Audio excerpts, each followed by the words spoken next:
Welcome to the show. I'm your host, Connor Knowles, and this is the Nerdic Guys MMA show. This time, the post show for UFC 269. Sloan, how'd you like it? Time. You look hyped. That was a good card. I loved it. It was a lot of fun.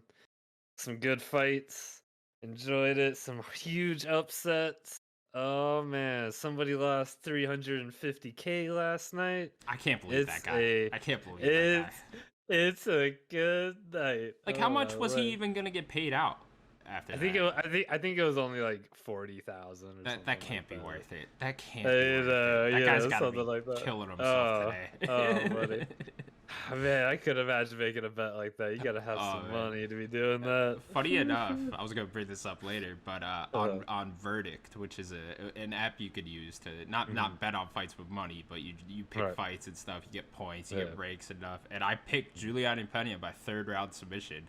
She got the second, but I ended up getting number 18 in the world out of like 10,000 people because I picked that. There you go. That was awesome. I should have put some money on it, you know. Should have put some money on it. Oh man, some people got lucky that night. Oh well. Something just told me, like, you know, no, I had no faith she was actually gonna pull it off. But I didn't think that was gonna happen whatsoever.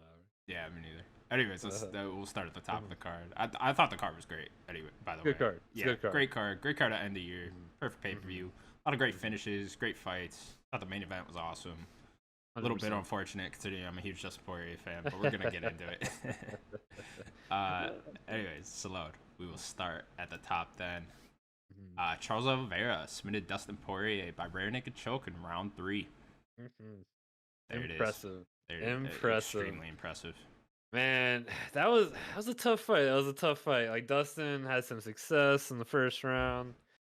His hands definitely look better, hitting harder. But Oliveira, man, that was a tough dude.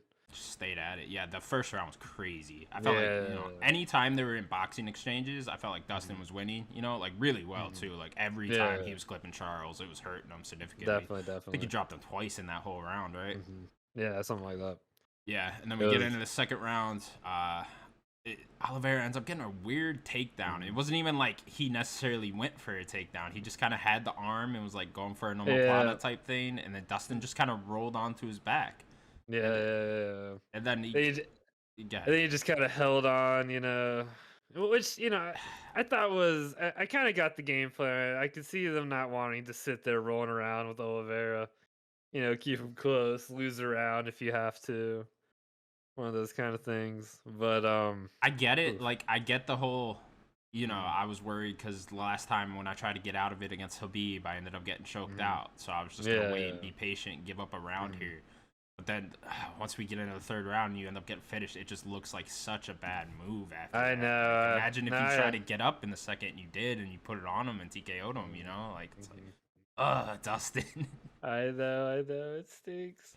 Man, it's just, the thing that stinks is that going into the fight, you kind of knew if it went on the ground, it was going to favor Oliveira. Definitely. I never thought, like, Oliveira would have, like, I knew he has the most submissions in the UFC. Obviously, he's better at submissions than anyone. But I thought, like, Dustin would be able to avoid all of this. For sure. I thought Dustin was good enough to be able to just avoid all of this, Like, even if he did get taken out, I figured he would get back up. Because it's not like Oliveira has, like, Khabib-level wrestling, where he's just going to hold it there, Like, you can get up off of Oliveira's takedowns. I mean, it's hard. Definitely. Yeah. I don't know. I feel like, I feel like a mishap happened. Yeah. Dustin kind of fell a little bit, got on his back. A few little mistakes, right? Like, it's not even like they're stupid mistakes. This is it's just the sport. This is just what happens, right? No, definitely. Yeah. And I mean, look, and Oliveira's a tough guy. He's really showing that, this whole Oliveira quits and doesn't have a chin type of thing. It's completely thrown out the window now. He came back after that first round. Like, what a fucking warrior. Drop twice and come back after that.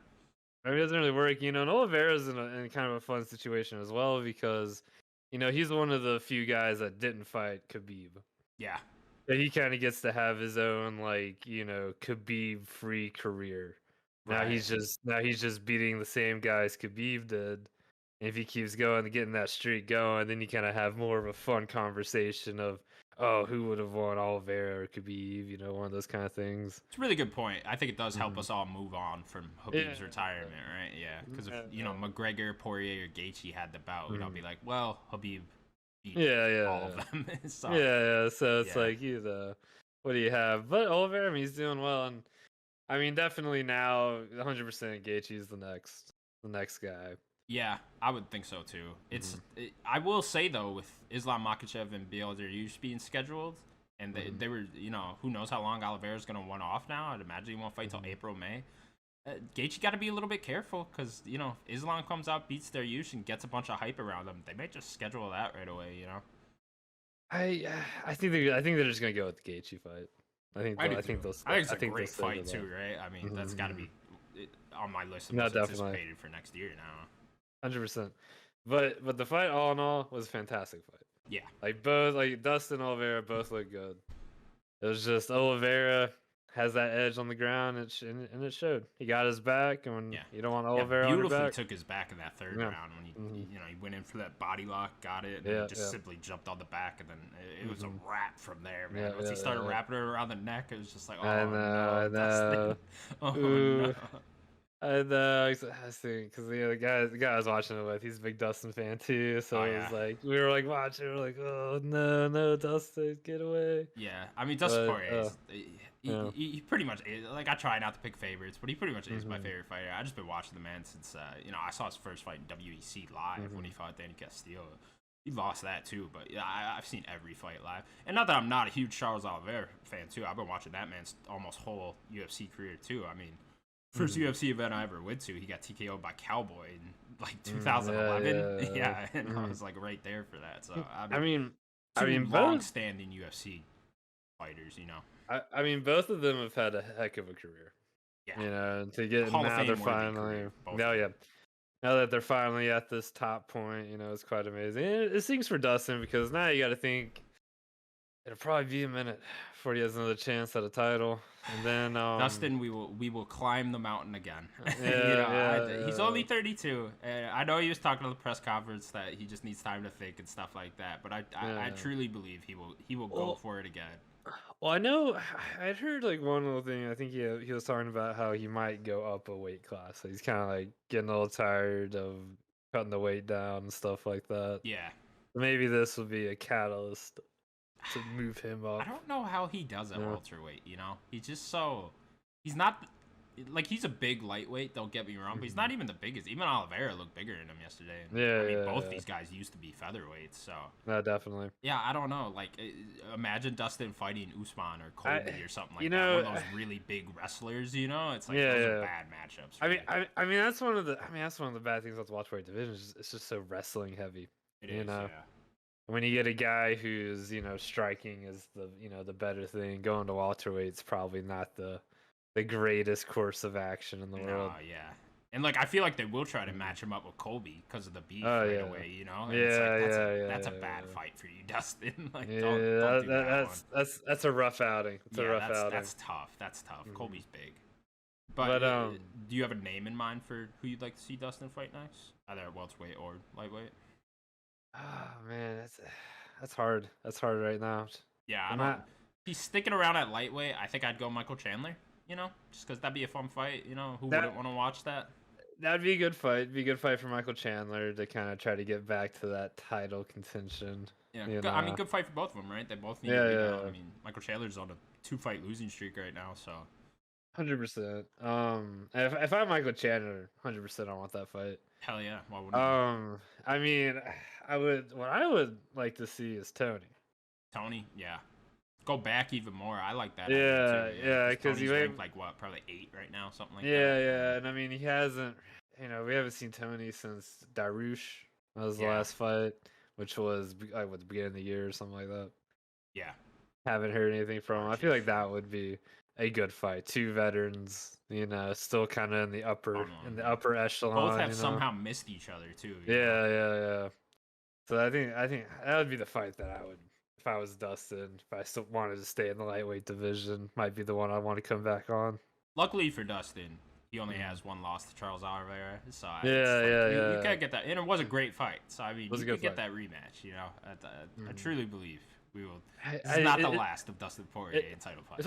It's one of those things that I would say an immediate rematch only if it had been like a 5-round war. It was kind of close, something like that. Yeah. You know, but now I feel like Dustin. Now I feel like Dustin's got to at least get one, and then maybe a rematch after that. Yeah, a lot of people are throwing out Conor 4, and it's like, okay, I mean, we could do that too, I guess. I want to see McGregor fight someone else. Maybe, maybe. Just do the Nate thing. God damn it. Yeah, that's what I was gonna say. If I'm McGregor, I want that Nate fight. Give me that third Nate. Hurry fight. up and get the Nate thing over with. Yeah, just do that. That's before the fight Nate goes and boxes Jake Paul. Like, just get to that.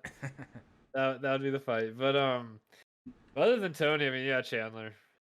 I mean, that'd be a good one. Chandler would be a very good one, yeah. I mean, he always got RDA. I don't know what he's doing now. I feel like RDA. I just heard an interview with him on the MMA Hour. He wants to come back in like February, March, so he's ready. Okay. Yeah. So I guess that might be a little too soon for Poirier, but yeah, you got RDA out there too. Obviously, try to avoid Islam at all causes. Yeah. No one wants that. No, not at all. I mean, because the Darush Islam fight is definitely like the next #1 contender fight. Yeah, it has to be. Like I would say, Gaethje gets the title shot next, and after that, it's the winner of those two would be the next title shot person. Yeah, like I was saying, if I'm Gaethje though, hurry up and get that booked with Oliveira. Oh, 100%. You do not want Islam winning the Darush fight and then getting you not do at all. not want Not at all. Yeah. And if I'm Oliveira, I'd want that fight too. Just Which to get Gaethje? the Gaethje fight, just to get it out of the way, just to get it, just to be like, all right, look, tough dude, last guy to fight Khabib. Yeah. Let me put a stamp on this. A very similar fight to yeah. what the Poirier fight was going to be like. And the Chandler fight, too, honestly. Yeah. Like, it's going to be a tough first round for you. Yeah. You're probably going to get dropped by Gaethje, and you're just going to have to stick it out. He'll probably have the hardest time with Gaethje. You think so? Between the three. It's a tough matchup, right? Gaethje's just a tough fight, man. Yeah, man. Doesn't matter. Hard to take down too, you know. Every fight Gaethje's in is like a firefight. It gets bloody. Somebody's getting knocked out, or you get to the end of the round. You're not walking right. There is no boring Justin Gaethje fight. No, you know? there is not. There is not. Something's happening. I think it's just a tough outing, and it will really test Oliveira to see like really how tough he can be. Yeah, he wins that. I mean, I think we'll then start talking about him next to Khabib, right? Yeah. Right start getting going. And it's like Oliveira's on a 10-fight win streak right now, and I mean, Khabib only had 13 fights in the UFC, so it's like he surpasses that with one win streak, and then considering his whole resume, he might become a better lightweight than Khabib ever was. Possible. Could be the guy to get Khabib to come back for one more fight. Look, man, I always thought Khabib needed to do one more fight. 30-0. I do too. 30-0. He's the same age as all of these guys. It's like I get he wanted to retire, but I don't know. If Oliveira beats Islam and could get fucking Khabib out of retirement, that'd be legendary. That'd be amazing. Because I know that's what his dad wanted. His dad wanted 30-0. Like he got out because his mom and some of his other people, and he wasn't like feeling it as much. And I get it, The man can stay retired, do what he wants to do. But I would have loved to have seen at least that 30-0, just one more, get it done. I think we all want that, yeah. I do think he'll come back at some point. We're even hearing, Cejudo did the same thing, and he's more than likely coming back next year. Unfortunately for Cejudo, nobody. I hate to say this, but nobody cares as much about Cejudo. Like it's kind of funny. It's kind of funny because he he retired and pretty much nobody cared. No, and it never felt like Cejudo retired. Yeah, He's still just talking shit every day. Yeah, like nobody really was it like, oh, Cejudo's gone, whatever. It's nothing. I just say that he's a great fighter. He did fantastic, but it's like, all right, Cejudo. All right. So yeah, Oliveira, Gaethje next, Poirier. We'll see. Either way, I don't want Poirier to fight for a while. He's had a busy year. I say don't come back till like midsummer next year, something like that. 100%. Take a little while off, but heartbreaking. All right, moving on. Juliana Pena defeated Amanda Nunes by rear naked choke in round 2. Sloan. This is fucking nuts. What happened The queen has been defeated. Oh man, Oh finally. my All good lord. things must come to an end, I guess, huh? Woohoo. Couldn't believe it. Man, it's hard to believe, man. That fight felt weird, to be honest. Like, I don't know. I mean, I She like looked watching off, it. right? Yeah, like I felt like she looked off. Like I felt like she tapped like super Although early. in the And, first and, round she and looked fine. Like yeah, she was I landing good just leg kicks in the first, and then she got a I, big takedown, and then I know Juliana was threatening with that Kimura in the first round, but like yeah. there's nothing in the first that like gave me thought that she was about to lose this fight, It's just weird because it almost feels like to me Amanda almost kind of wanted to lose a little bit. Like she didn't really want to She didn't keep seem to like doing. really care after. Yeah. She was like all smiles. Yeah, It all just kind it's of all good. seemed I knew she was like a warrior. Like, yeah, yeah, it's all good. yeah. I It just guess it kind of can't be seemed. that bad when you got another Yeah, belt, right? yeah. It's just kind of like I don't know. It just felt like I don't know. It almost felt like she'd just been on too much of a run, been too successful, and she kind of just wanted to let it go. Yeah. Maybe I'm reading too much into it. I don't know. It's just No, I mean her you make body. good points, right? Her body language did not seem like somebody that really particularly cared that they just lost.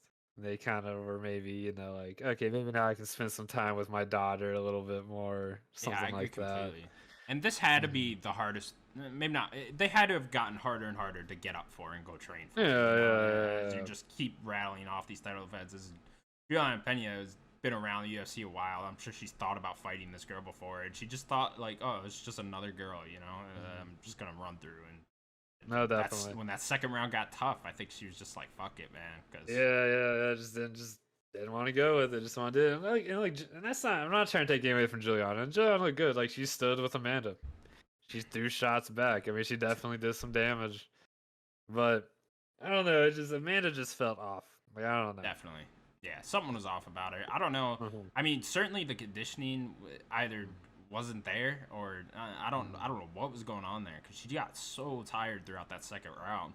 Yep. Obviously, she just started when she started getting clipped a little. Then Amanda started just winging punches at her, trying to knock her out as hard as possible. And yeah, I don't know. Juliana just kept it on her with not even like the most technical display of striking you'll see. It was just like jab, right hand, a slight little left hook in there. And it wasn't anything like special, but she was just clipping Amanda.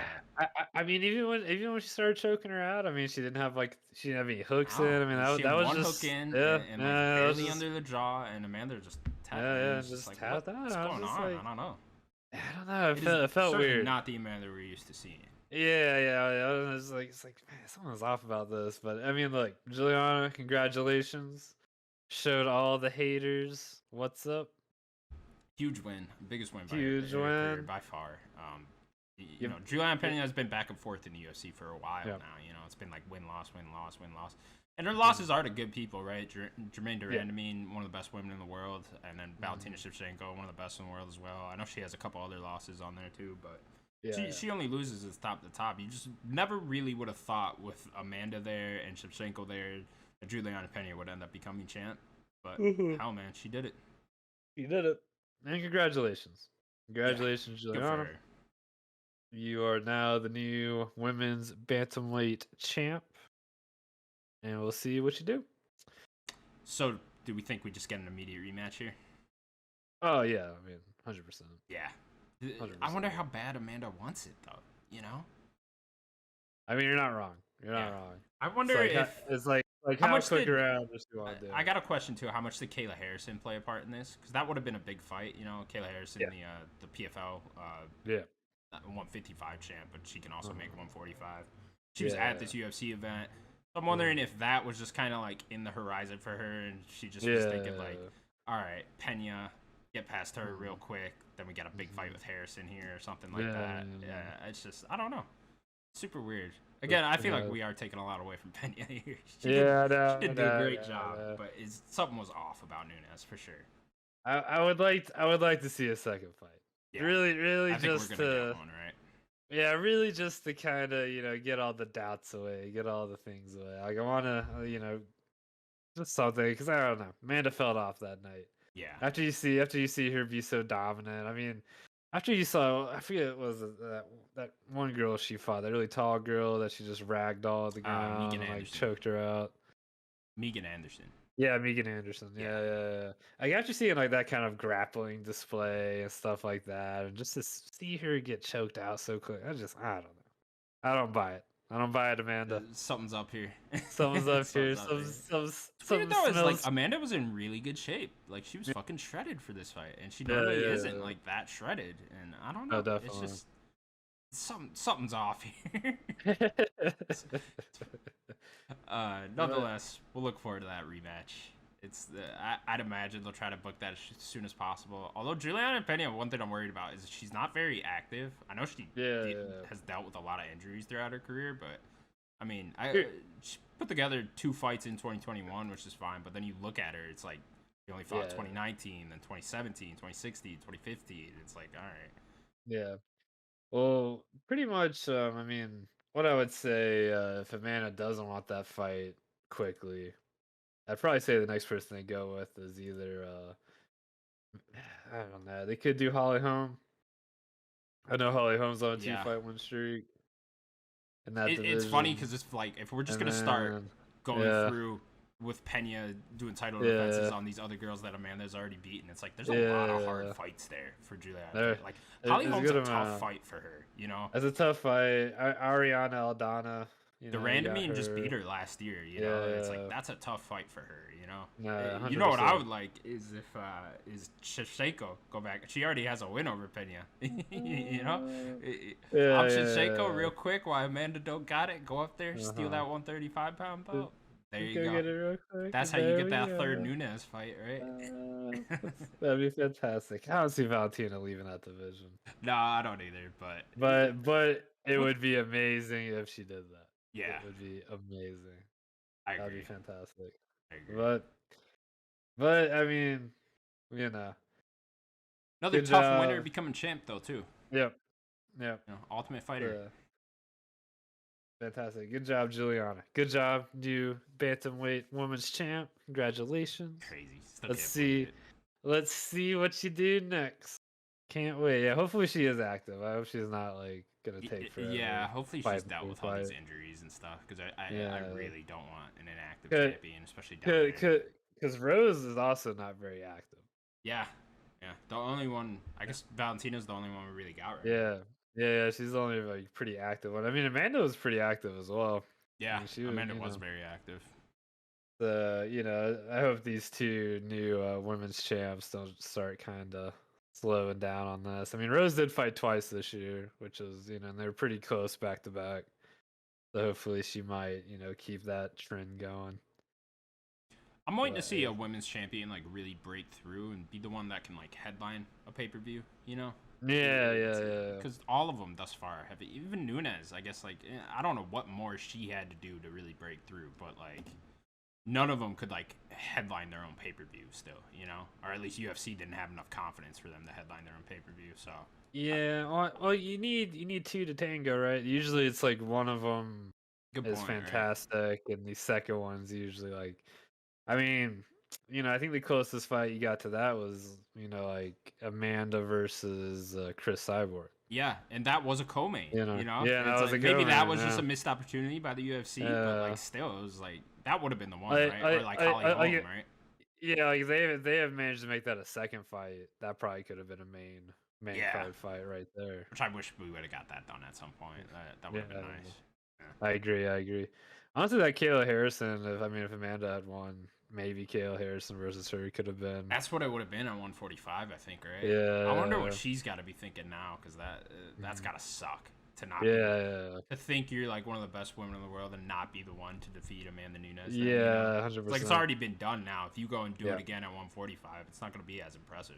No, 100%. And shit, I think Kayla Harrison would probably beat Juliana Pena.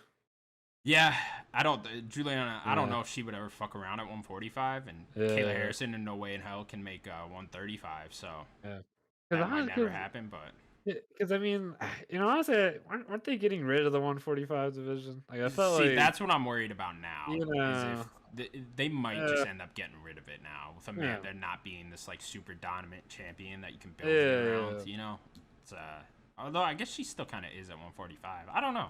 Be interesting to It's see what just they're gonna do. there's just not enough girls at that division. No, there really aren't. It's too hard. Like And then yeah, it's it's even like harder when you got Kayla Harrison at 155, and it's like, okay, yeah, there's definitely not enough girls at that division either. So it's 100%.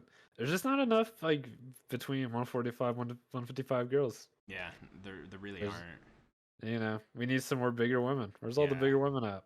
I don't know. They're out playing like not my house. they're out playing like softball and stuff. You gotta get them over to fighting. Okay, come on, girls, get it going. All right, we will move on then to the co main event. Mm-hmm. I guess co main event. All right, whatever. Jeff Neal defeated Santiago Ponzinibbio by split decision. Good fight. Yeah, good fight here. Mm-hmm. Nice to see Jeff Neal be able to go all 3 rounds. He was always one of those guys I thought like, okay, he either gets you knocked out in the first or like he's gonna gas, you know. No, 100%. And Jeff Neal, I mean, he had quite the rise for a minute there, but then he had quite a bit of a couple missteps. Yeah, after that. He had the big loss to Wonder Boy. Then he took another one after that to Magny, I think. Yeah, I think so. Yeah. So nice for him to pick up a win here. A little bit sad for Ponzinibbio. That guy. Yeah. I know he was dealing with some stuff last year before he had like a 2-year layoff. He had to have surgery on something. Then came back. He lost to the Leech. Then he picked up a win against Miguel Baeza in like July. Right. But yeah, now he suffers another loss. Doesn't look like Santiago Ponzinibbio will ever end up being a title contender. Unless something changes around. Yeah. But probably not. I mean, you could probably stay in that top, 10 to 15 for a little bit. Yeah, stay in that range. Jeff Neal, though, keeps moving up. That guy's gym down in Texas, they're coming up real well. No. So, yeah, big win for him. I just, man, because honestly, I just don't know who Jeff Neal fights, further up in the rankings to really, like, because he's already kind of shown, the higher up rankings seem to be a little tough for him. Yeah. Those guys that don't wilt under that power, Yeah. Tough, your Neil Magny's, and then like obviously Wonder Boy is super hard to catch. So I don't know. I would do like maybe Sean Brady next for Jeff Neal, something like that. I don't know what Ponzinibbio was ranked. I think like 11. Man, Brady's coming off that big win on Chiesa. So I mean, like Bilal and Wonder Boy are about to fight. Yeah. It could try to get the winner of that, maybe that'd get a be a good one rematch. too, yeah. Or if Bilal wins, you might be able to come in there. Yeah, something like that. Wouldn't be too bad. I like that too. A lot of big prospects coming up at welterweight too. Shit, maybe even Hosmont, That would be a nice fight for Hosmont. Yeah, definitely. Just makes sense ranking wise too, right? Hosmont's like 10 right now. I imagine Jeff Neal will be like 8 or whatever after this. So definitely. If I'm Jeff Neal, I don't want that smoke probably. No, I don't think anyone wants that smoke right now. And like these top guys are gonna give Chimaev they're gonna give him a hard time. But someone is. Maybe not Jeff Neal, but someone is. Yeah, somebody is. It's gonna be Wonder Boy. Just you wait. Oof. Wonder Boy's gonna be the one. Gonna fight him. Not gonna know what to do. Oh man, Wonder Boy is hard to take down. I'd be interested in that. I would. He has one of the highest takedown defenses.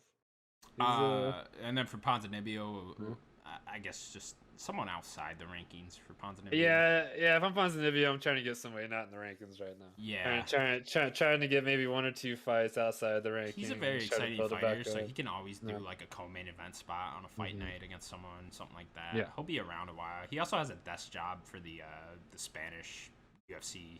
Yeah. And stuff like that. So he's at least got a back plan, right? 100%. Yeah. So yeah. Moving on then. Kai Kara France defeated Cody Garbrandt by TKO in round 1. That was good. Cody Garbrandt. Good. What's going on here, bud? I know. I was rooting for Cody. I was hoping he was gonna do well. But not so much. No. Like he didn't look bad, but his chin was not there. Yeah, people are saying like his chin's deteriorated, and it's like I'm not sure he's ever had a chin. Yeah, It's like I'm not. yeah. The first time we really saw him got clipped was in the first TJ fight when he was defending his title, and it's like, well, it didn't last there either. I would probably say cutting the weight didn't help it, if I had to guess. Certainly not, right? Yeah. Like you probably may have wanted to go up. Yeah, he looked big too. And I'm sure that's what the plan was, but it's I think you're a little too big for flyweight still. I know he doesn't cut much weight to make 135, but it's like, flyweight wasn't the move. I just don't even know why he changed anyway. I mean, I think he should have just stayed as a bantamweight. Yeah. I mean, his chin looked better, too, in his last fight against Rob Font, right? I mean, he lasted the whole 5 rounds with Rob Font, so it's, obviously the chin just didn't hold up. And like, I don't think he looked bad in that fight. I mean, no, I mean, he really didn't. I think he won a round or two, too, right? Yeah. Like, that was a decent fight for him, so... Yeah, Kai France though, putting it on him. Kai France, really good fighter. I think he only has a split decision loss to Moreno, so looking at a rematch somewhere down the line there. I mean that gym was a City Kickboxing, you know, with him, what's his Volkanovski, Dan Hooker, Adesanya, all those guys, man. All the Australian / New Zealand guys. I mean that gym has just been having a great. Like what, 2 years? You know, for the most part. I mean, they've been doing pretty well. I guess Brad Riddell did just lose, but I mean, they are very high quality gym. And Dan Hooker's had a little bit of a roller coaster kind of going on a little bit. You know. But yeah, I mean, Kai France. I know he was saying that he didn't want to fight again until he got a title shot or something like that, but I don't see that. I don't see that working out the way. I think he's only on a 2-fight winning streak too, which is, I mean, this is definitely. I think he could get a title eliminator fight his next fight, right? I know. Asker Askarov's right out there. He's on a big win streak in that weight class too, so maybe match them two up. And winner gets the winner of Brandon Moreno, Davison Figueiredo 3. That sounds nice to me. Yeah, no, I agree. That'd be a pretty good one, all in all. Yeah, because he did. Yeah, cause he beat Bontorian. Yeah, and he lost. Yeah. He's only got 2 wins now. So it's kind of hard. Was his last loss to Marino? I'm not looking at it right now. His last loss was to Royval. Oh, Brandon Royval. Yeah, Brandon Royval. Yeah, that's a tough fight too. Yeah. Definitely 1 or 2 more he's gonna need before he gets that title shot for sure. I think UFC was really hoping Cody would pull that out though, so they could set him up for a title shot. Yeah. I mean, they want Cody to do some title shots. You know, former title champion. They love Cody. Yeah. People like Cody, and it's like he has that like it factor. Like people are into Cody. And he's got tattoos. Yeah. He's made it to where this is his career. Like he can't have other careers. Like he has to be in fighting, something fighting related. Not with that many tattoos. Yeah. He's got those. As soon as you start tattooing this area, you have no choice. You're locked in now. Yourself. These are the things I can do in life now. Cody Garbert's gonna be applying for a desk job now. He's gonna start selling houses, man. That's not a bad move. It's working out for Al. So what? You want to see Cody go back to bantamweight? I want him to go back to bantamweight. I don't know why he left. Anyway, I think there are better fights for him at bantamweight. You know, I just definitely. All in all, bigger names. You might as well just stay, especially with how badly this went. Well, it's just so much. There's so much more fun at bantamweight. You know, Dillashaw, Aldo. Dominic, O'Malley, you know, Corey Sandhagen, O'Malley. Which Frankie. He's got to be careful if he goes back up to bantamweight because they might try to make him fight O'Malley. Oh yeah, 100%. With how much beef that those two have, they got camera footage for days of them two getting in each other's face, so it's like they could promote the shit out of that. 100%, which I would love to see that. I'd love to see that. I would too, but it's like that's a bad matchup for Garbrandt. I know. That's a rough day at the office. No, but you're gonna be out of a job if you take that fight.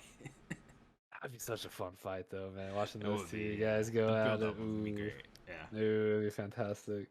But all in all, yeah. And Kai France, I mean, Look, dude, I feel you. I feel where you're at, buddy. But you're in the UFC, man. You're gonna need another one. You're gonna need another They one. told Dana that at the press conference that he wasn't gonna fight until he got a title shot, and he just smiled. It's like, all right, well, good luck with that. Good yeah, luck with okay, that. but it looks like you're not fighting. Speaking of Sean O'Malley, Sloan. Sean O'Malley defeated Julian Paiva by TKO round 1. That was impressive. Beautiful right hand, and then just swarmed him. Yeah, because really on Paiva, I mean, that's a tough dude. The sugar show rolls on, you know. He's had a good year this year. Had a very good year. Probably his best year of his career, definitely. He's been doing well. I hate his hair. And you didn't like this one? Have you ever liked it? Not really. Not really. I liked it when he made his debut, or when he was on the Contender Series, and he came in and he was just looking like Lil Dicky, and I was like, oh, okay, I fuck with this kid. And now he just like dyes it every time he fights. And I'm just like, what are you doing? He's done too much. He has like the heart. Yeah, the face tattoos. Another guy, you're locked into this fight. Yeah. If you're like, here you are, buddy. This is what you got to do. If you have face tattoos, you either got to become a fighter or a rapper. There's nothing else, you know.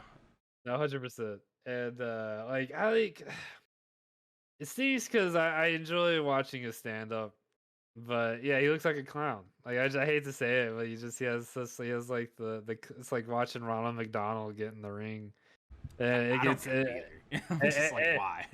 And I can't help it, just makes me laugh a little bit because I'm just looking at it because his hair color now it looked like like a unicorn threw up or something. It was like fucking cotton candy. Yeah, it's like the kind of candy. I wish he would keep the fro for the actual fight, you know? Well, also, if he's gonna do it, he needs to do his beard too. He leaves his beard his natural hair color. Yeah, it does look off. I agree. Yeah, it looks off. It's like if you're gonna do it, commit. Do the whole thing. Done half blue, half pink. That would have been badass. Just By the way, he dyed his hair Nerdic God's colors. So I'm just saying, shout out to us. Oh, there we go. Shout out to Nerdic Gods. But look, man, his stand up looks great. Like he's, he has great boxing. It's just got the question is like every time we've seen a little bit of pressure get put on this kid in a fight, he's looked bad. Like the Chio one, and then I know he won the fight, but when he fought Andre. He calls him Andre's soccer mom. I can't remember the guy's last name now because I'm just gonna call him that because that's all O'Malley calls him. But even in that fight, remember when he started getting leg kicked and then his foot started hurting and stuff like that, and it's just like my question is, what happens when someone puts it on O'Malley? When someone's standing there toe to toe with him, and it's like maybe not a lot of guys can do that because they can't hang with him technically, but he's gonna run into someone that can eventually, and then what happens is my question. 100%. Who we want to see him fight next, though? I feel like now at this point he's got to get a ranked guy. I've been saying that for how long now? Odds are he's probably gonna get a ranked guy next. Will that actually happen? I guess we'll find out. I mean, if I'm O'Malley, 'cause he's still pretty young. Yeah, 27. Yeah, like I'd probably still just want to getting there now, though, right? Like I feel like once you get 27, 28, you're entering your prime now. I feel like your prime goes from like 28 to like 33-ish, you know? Definitely. If I'm him, maybe one more unranked fight, keep that unranked champion stuff. Yeah, I like Adrian Yanez, who just picked up a big win a couple of weeks ago, and I know they were kind of flirting with each other on the media side, so that sounds like a good fight to me. Adrian Yanez also has beautiful boxing, so that is a guy that could stand with him technically. And, they are both still unranked for some reason. But, for sure. Yeah. Like that could be fun. Dominic Cruz, man. That's always a fun one, Or we were just talking about Cody Garbrandt, too. A lot of options out there for O'Malley. There's a lot. Like, you can do a lot with O'Malley. And O'Malley, I mean, he's got that, he's got that it factor, people like him. Definitely. He's definitely got, more of that millennial generation as well. Got that group going. He hangs out with Tekashi 6ix9ine and whatnot. Yeah. Why you would do that? I'm not too sure, but I guess face tattoo guys just hang out with each other. You guys like dyeing your hair, wear your colors, face tattoos, whatever. I guess you gotta be friends. Just have a good old time. So many options for O'Malley. But in terms of like rankings, if I was to maybe Song Yadong, You don't be good. That's a tough fight. Like that's one that would test him.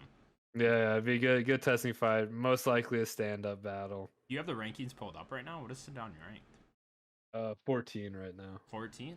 So that's right there. I'd imagine O'Malley might even be ranked right after this. You know, he might slot in at that 15 spot.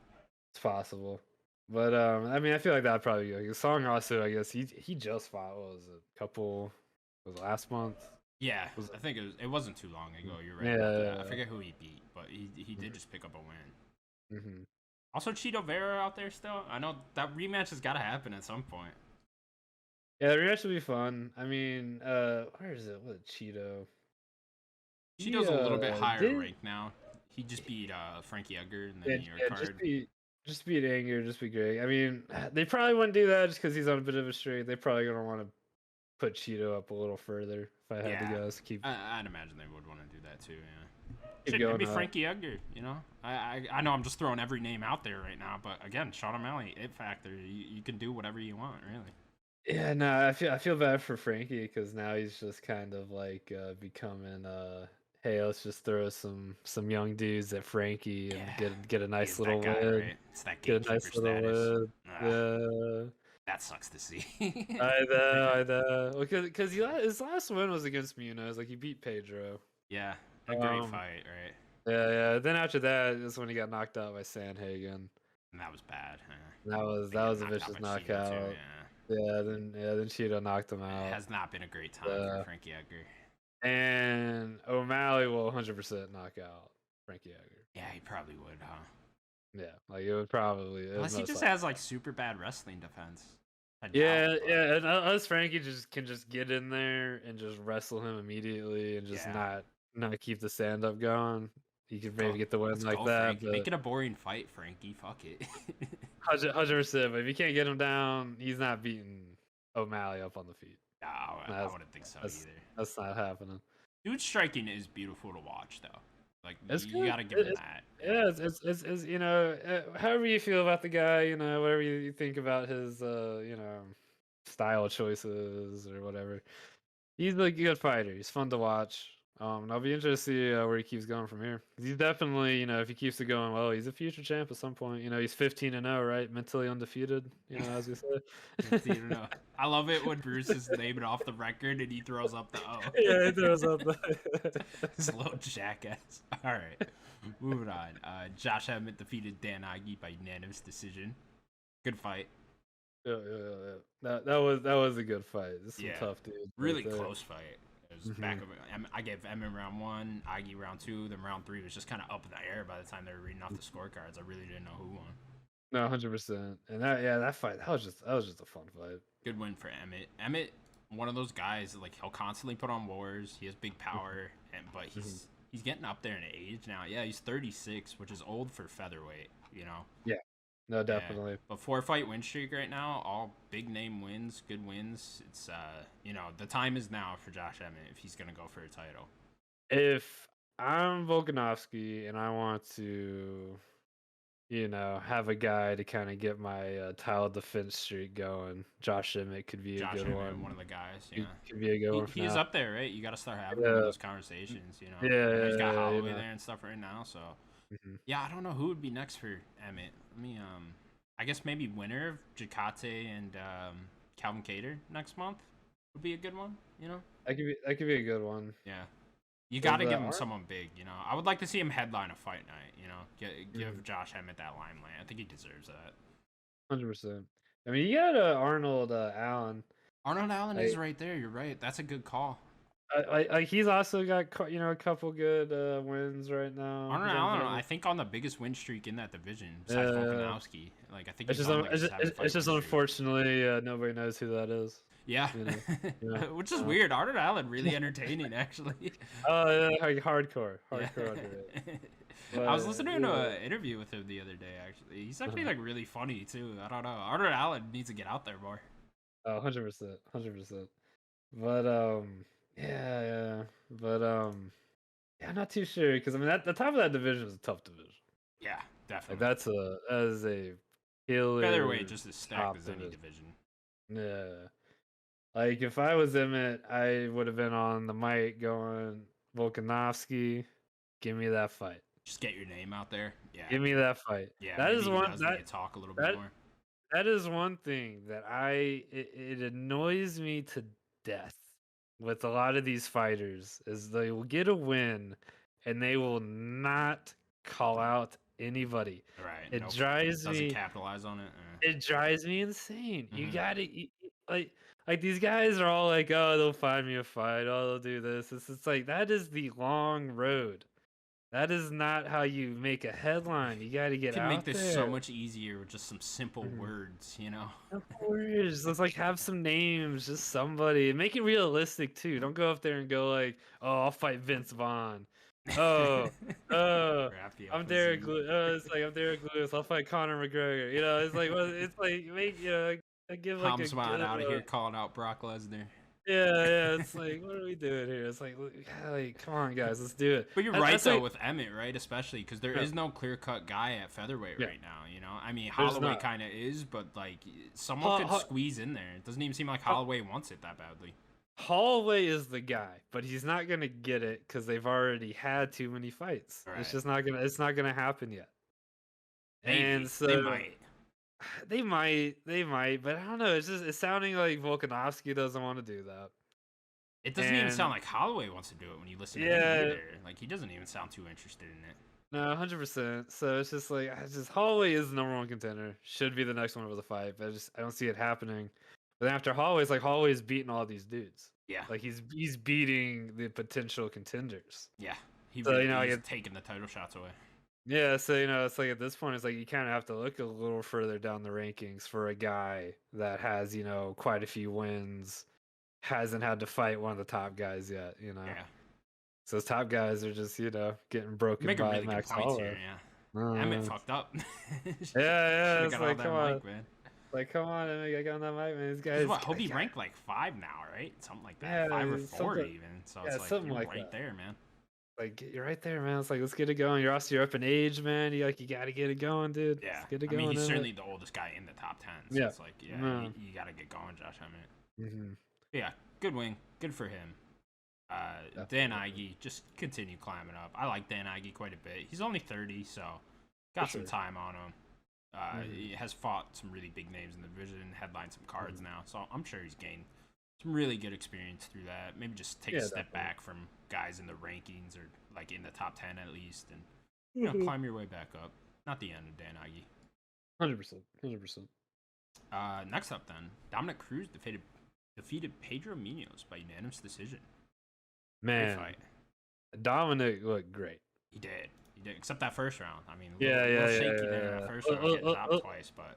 A little shaky on that first round, but he recovered, and he won those last 2 rounds. This is the most classic Cruz has looked in a very long time. Like, probably since he had the title, since whatever the fight was, the Raya Faber fight, which was right before the Cody Garbrandt one. I know he took a big win against Casey Kennedy earlier this year, but even that fight, he didn't look completely like himself. This one, the movement was really back, right? Yeah. This fight, he just looked great. Like, man, like his movement looked great. He was dodging some crazy shots. He was landing really well. He was taking damage really well. I mean, after he got dropped in the first round, he took some pretty big shots last 2 rounds, and he survived them just fine. Yeah, he came back with some big shots of his own. Didn't drop Pedro or anything. I was like, damn, Cruz got some power here. 100%. And, man, it was just, Dominic just looked good. He looked good. It was fun watching him. Footwork looked fantastic. I mean, it looked like classic Dom for sure. Yeah, I now believe Dom. I'm not saying he will, but he could climb his way back up.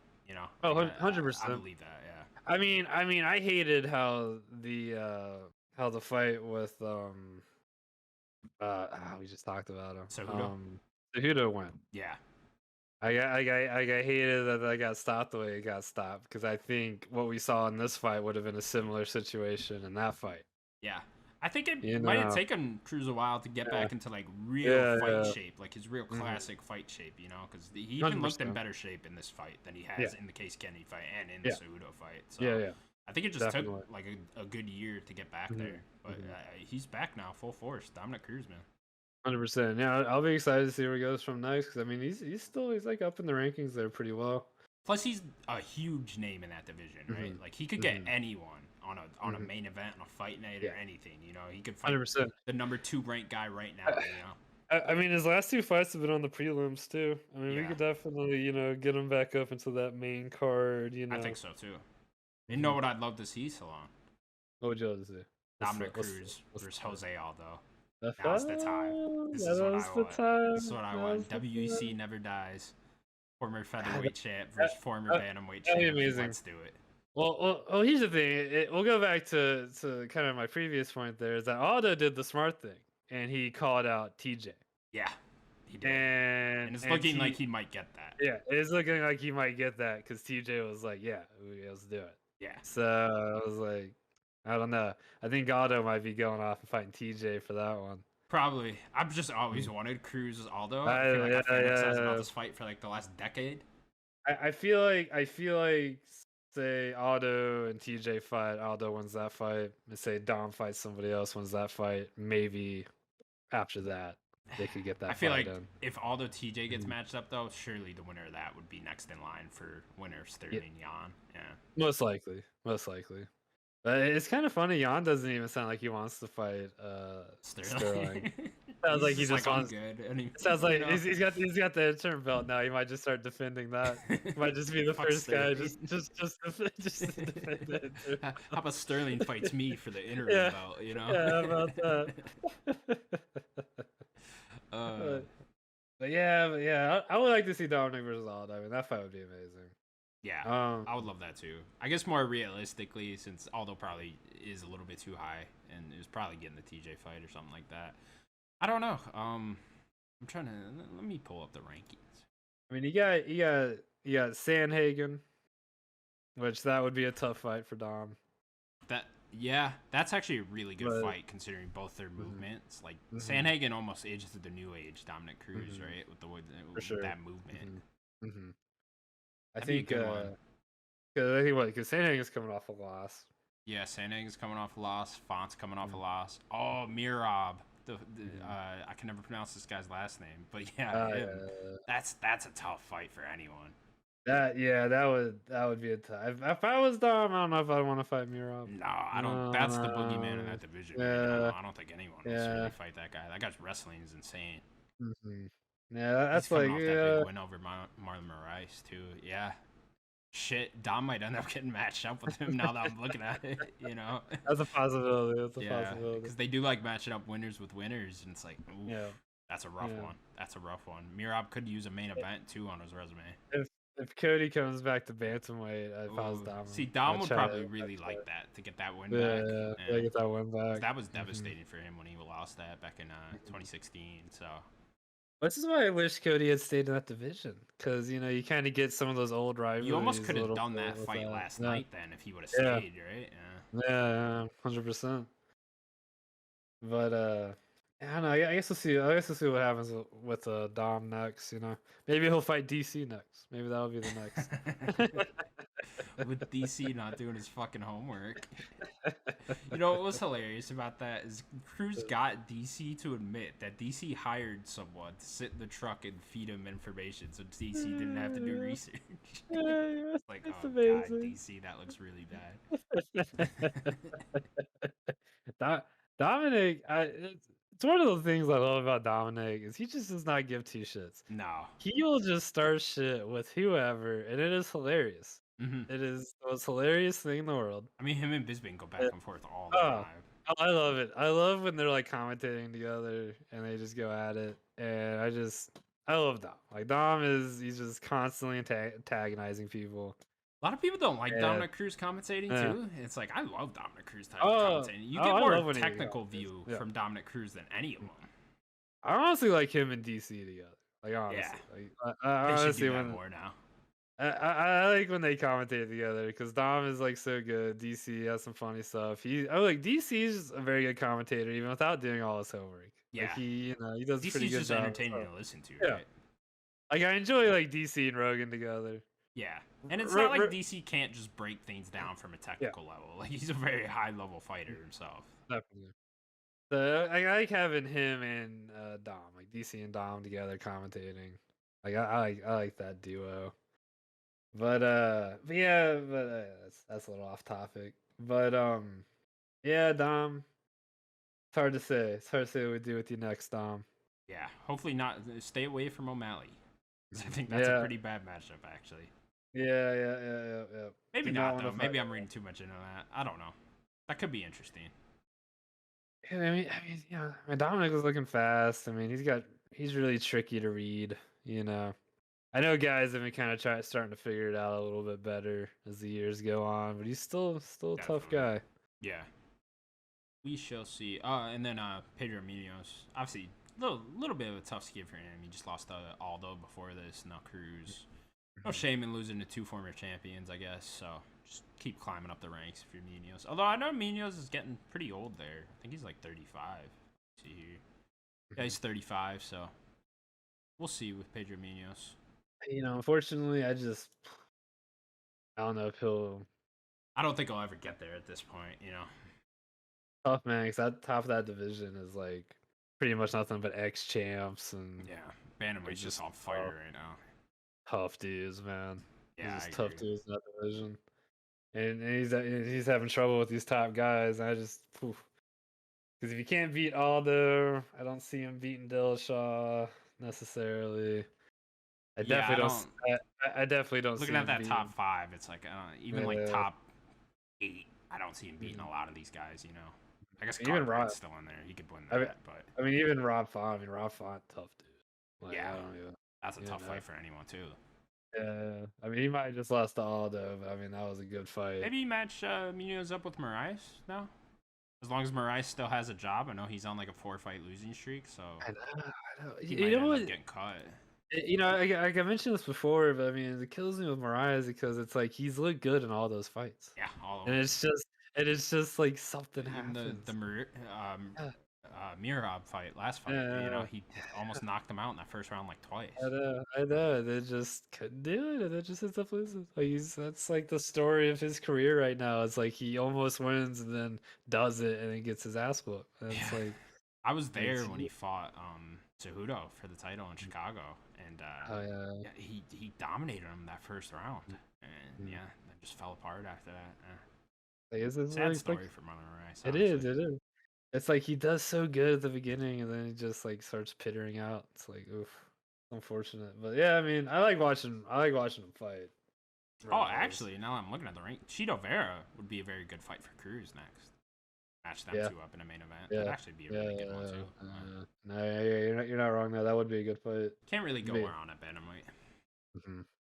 100%. Next up then, Tai Tuivasa defeated Augusto Sakai by knockout round 2.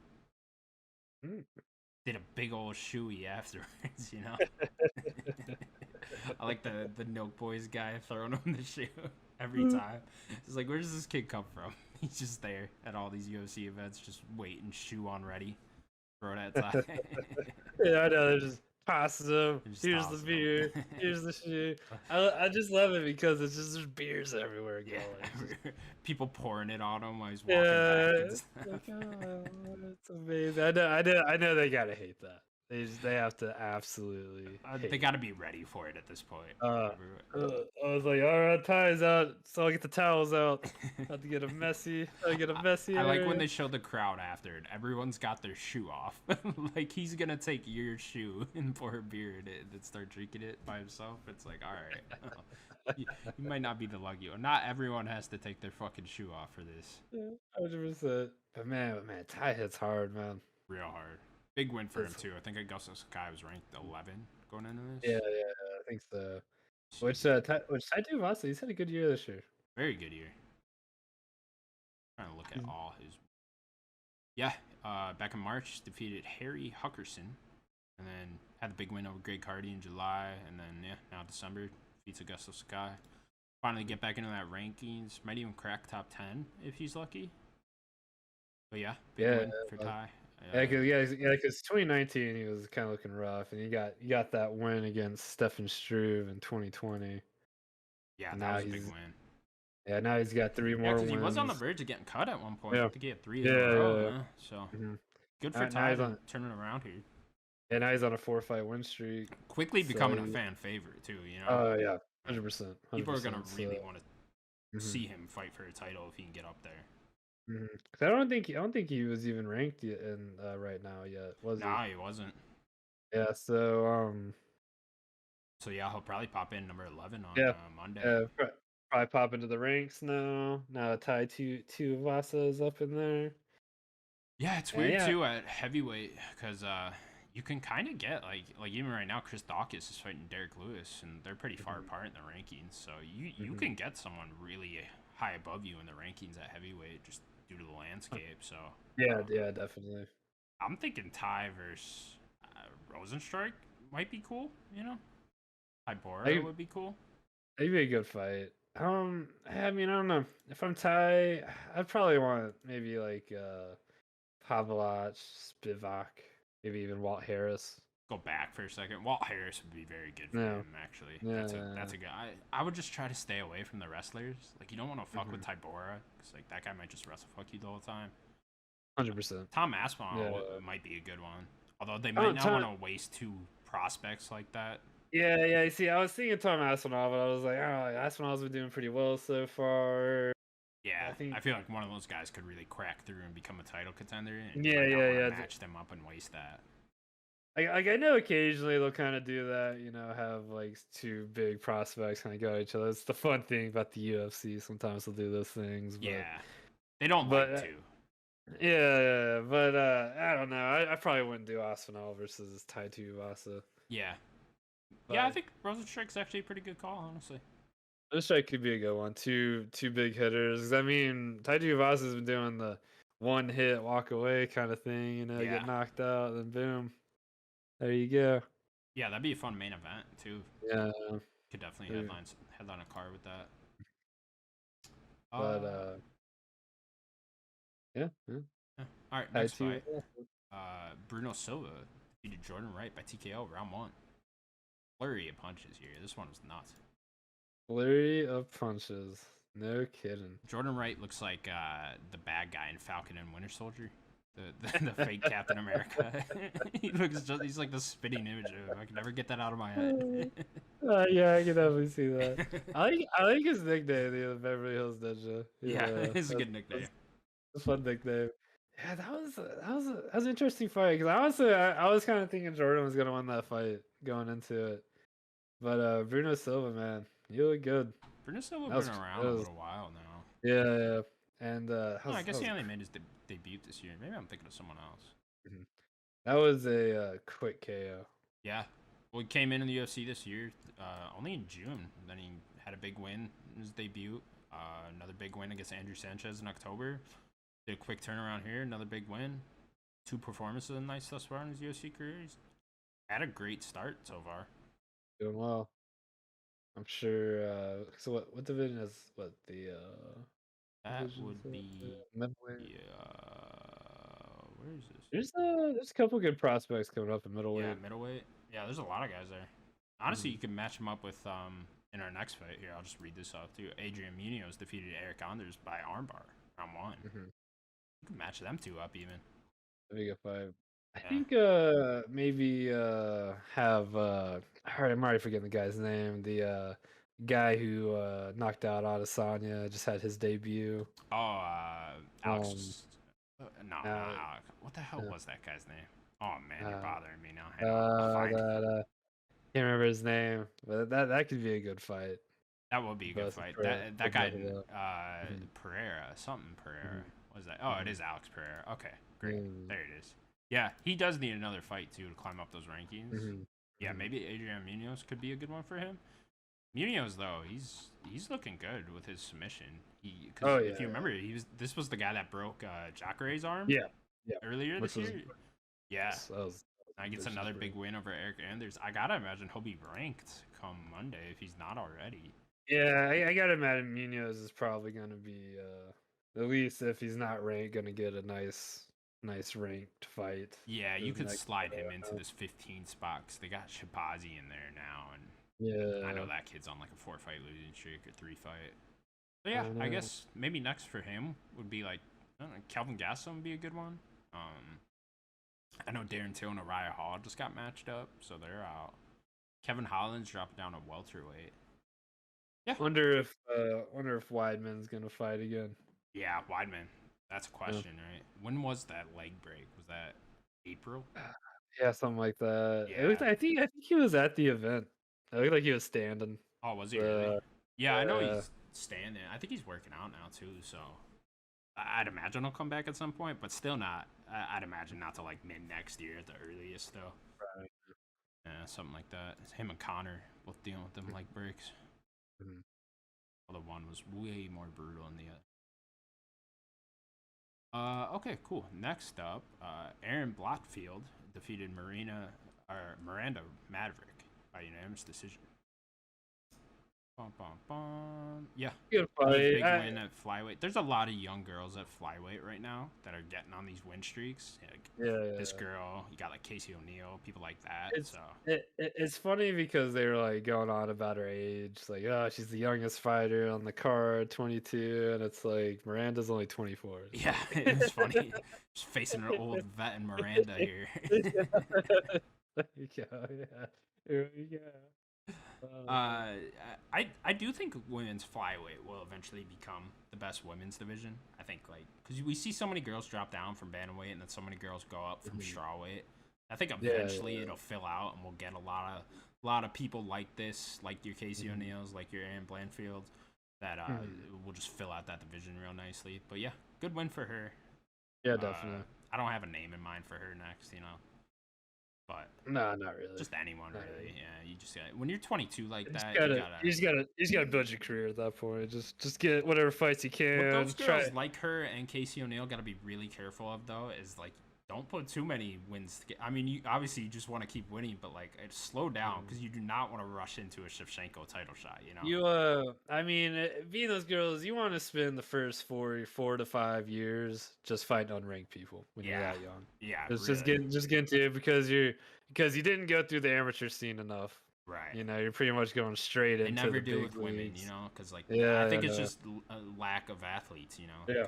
No, definitely. Most so of you definitely definitely have like one amateur fight. You definitely just want to kind of start padding your career out right now, just getting those wins, just kind of getting that time in the ring. Yeah, 100%. Because if you win over someone in the top 5, it's gonna be like, oh, here's Shevchenko, and it's like, you don't. Maybe you do kind of want that just to get paid, but it's like, that's gonna be bad for your health.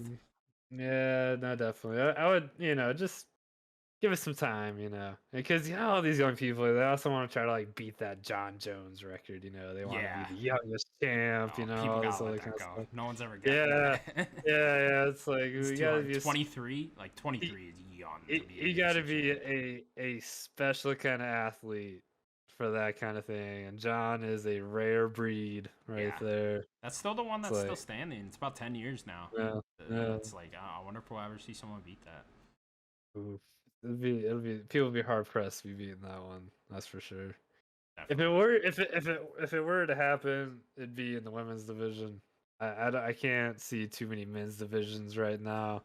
Yeah, with the young I don't know, maybe that. Tom Aspinall, maybe someone like that. Like he is only like 21 right now, so it's like maybe at heavyweight if you just have like crazy power and you can knock out all these guys, I could see it. I mean he's on like what?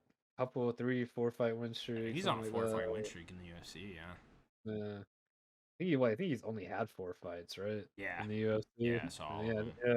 I think he's won all of them. So he definitely could keep it going, but yeah, that's gonna be tough. I could never. You're right though. Like I could never see someone at like men's lightweight. Yeah. It's like, how's that gonna happen? It's like so many tough dudes. Plus, you would need to go on like a fucking 8 fight win streak at lightweight to even get a title shot anyway. So it's like, good luck. 100%. I mean, light heavyweight, you could probably do it right now. Because in my opinion, I think some people think the heavyweight division is the weakest. I think the light heavyweight division is the weakest. Certainly. For the men's divisions, yeah, I think so too.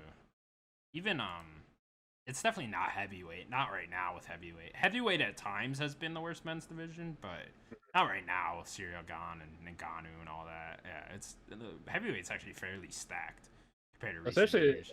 And then especially if you get John into it, if he actually gets then it's really stacked, right? Yeah, then you got like a pretty good looking division at that point. Yeah, A lot of these young and up and coming heavyweights too have been looking great. So Yeah, it's definitely. No, heavyweights have but been filling out nicely these last couple years. yeah, but that was a good women's flyweight fight though. Definitely. Aaron and Miranda. They're both still young, still got a lot of time to get in there, get it going. Then next up, Ryan Hall defeated Derek Minner by unanimous decision. Ryan That Hall just Ryan doing Hall, weird rolling shit again. yeah, I man, love Ryan watching Hall. this guy fight. He's a lot of fun to watch, and he is a tough opponent. Once he gets into his rhythm, he's hard to fight. Just getting in his wheelhouse. And man, Derek Meaner, Minor, There however you was a say part in the that. first round where like it looked like he almost dropped him again. He was trying to do that same game plan by the guy that Yeah, beat Ryan Hall he in his needed last to. fight. He needed to stop trying to take him down. Like he Yeah, would be like that was driving me insane. Like just like he'd be winning on the feet, then you go for a takedown. I'm like, what are you doing? yeah. Ryan Hall Why? wasn't throwing a lot of spinning shit this fight either. Normally he's just Yeah, throwing wheel yeah, kicks yeah, left and right. not too much of that. He almost got. But his ground game is amazing. He was winning off his back. That doesn't happen too often. Yeah. You know. But Yeah, surprising we didn't get a submission out no, of Hall. yeah, Normally he locks up the leg lock at some point, yeah, right? no, definitely. But see, even now, I don't even really know what we do with Ryan Hall at this point, though. Yeah, it's hard. He's older too, isn't he? He's Yeah, 36. because it seems he hasn't really been able to be that active. Kind of during the heyday of his career, nobody wanted to fight him. And now we're towards he's getting older and we're towards the end of his career. Now people have kind of figured him out, Yeah. and he just doesn't quite he hasn't evolved enough with the sport to really, I feel like, be able to hang as well as he could.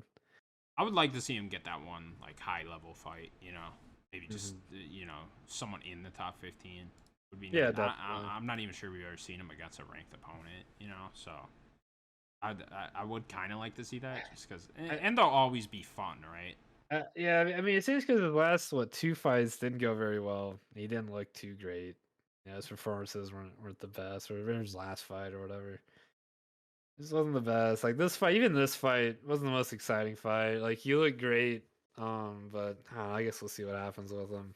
All in all, Yeah, because curious to see what they do with him. because I enjoy watching Ryan Hall fight quite a bit. Like, Yeah, I do too.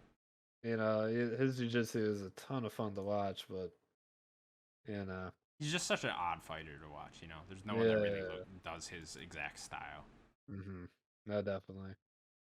Next up then. Oh, you got something else to say? Oh no, you go ahead. Okay, cool. Tony Kelly defeated Miranda Acosta by TKO round 2. Yeah, see, I didn't get to see this fight. I heard it was a good KO. Yeah, I don't know who this Tony Kelly guy is, but he looked very good. Randy Costa is good, I know that.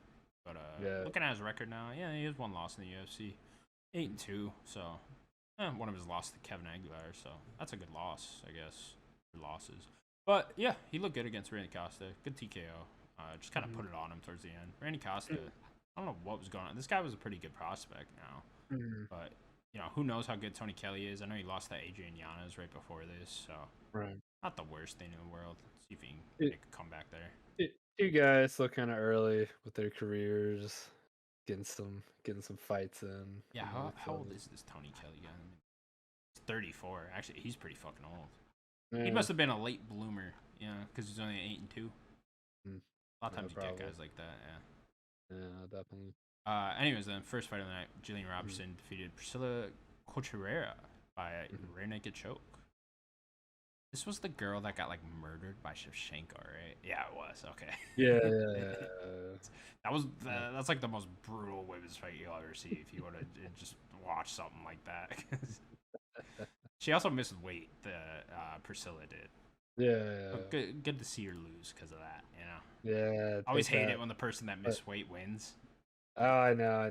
It does kind of like, you're like, classic Jillian Roberts win though. She always gets these random submissions over girls that you think she can't beat. Yeah, good win. Good one all in all. Good job. Good card all in all. It was a good card. Yeah, great pay-per-view to end the year. And now, Sloan, we will look ahead with some recent MMA news, your main event for UFC 271 is official with Israel Adesanya fighting Robert Whittaker. Although Izzy claims it's not official, so we'll see what's going on. Yeah, that's what I've heard. The papers haven't been signed yet. Yeah, so no cap. All right, Izzy, no cap, I Like, guess. I know there's some pushback going on because they really want it in Australia or New Zealand. And like that makes a lot of sense, but I just think with the way the world is right now, it's not gonna end up happening, at least not next year. Oh yeah, definitely not. Yeah. I don't see that happening. Yeah, I mean, it'd be great if they could do that, because I'm sure that would be gigantic. Yeah, Just, again, they could. I mean, that was the biggest crowd in UFC history, their first fight. I'm sure they would like to try to even top that, but it's not going to happen. And at least I don't, not next year. And I honestly don't really get Adesanya's pushback to fighting Whittaker again. Like, out of all the guys, that's like the one guy he just really does not seem to want to fight again. Yeah, and I don't know what it is either, because Whittaker is clearly the number 2 in the division, 100%, and it wasn't, and like Adesanya beat him pretty handily. Like, it wasn't like it was like a close fight, like he has like he has a reason to be worried or something. It's like, so I don't know, it's kind of weird. Like, Whittaker's looked great. I mean, heck, he should have had a rematch like 2 fights ago. Yeah, another guy kind of like Holloway is taking all the title fights away from Izzy, Yeah, no, 100%. So it's like, Whittaker, like, he definitely has, like, he deserves a title shot next and should get it. He hasn't gotten a rematch, at least Holloway got his rematches. Yeah, but I mean, even Vettori got a fucking rematch. I know that wasn't a title fight the first fight, but still, he did get one, right? Yeah, definitely. Yeah, so it's like, come on. I don't think he doesn't want to fight Whittaker. I just think he really wants it in Australia or New Zealand. It's just not gonna happen, buddy. You might as well just fight him on this card. I know. And Houston, it's not the worst place, It's not. It'll still be big. Yeah. I mean, they're both just pretty big, guys in general. I think most places like them. Either way, I'm really liking the first pay-per-views of the year, right? You get Nagano and Gain, and then the next one is Izzy Whittaker too. Those are 2 incredibly hyped fights, right? Oh yeah, I can't wait for those fights. Yeah, Francis versus Gain. That is going to be a lot of fun. Yeah, I'm sure. It's gonna be another great pay-per-view. We'll go over that in a little bit too.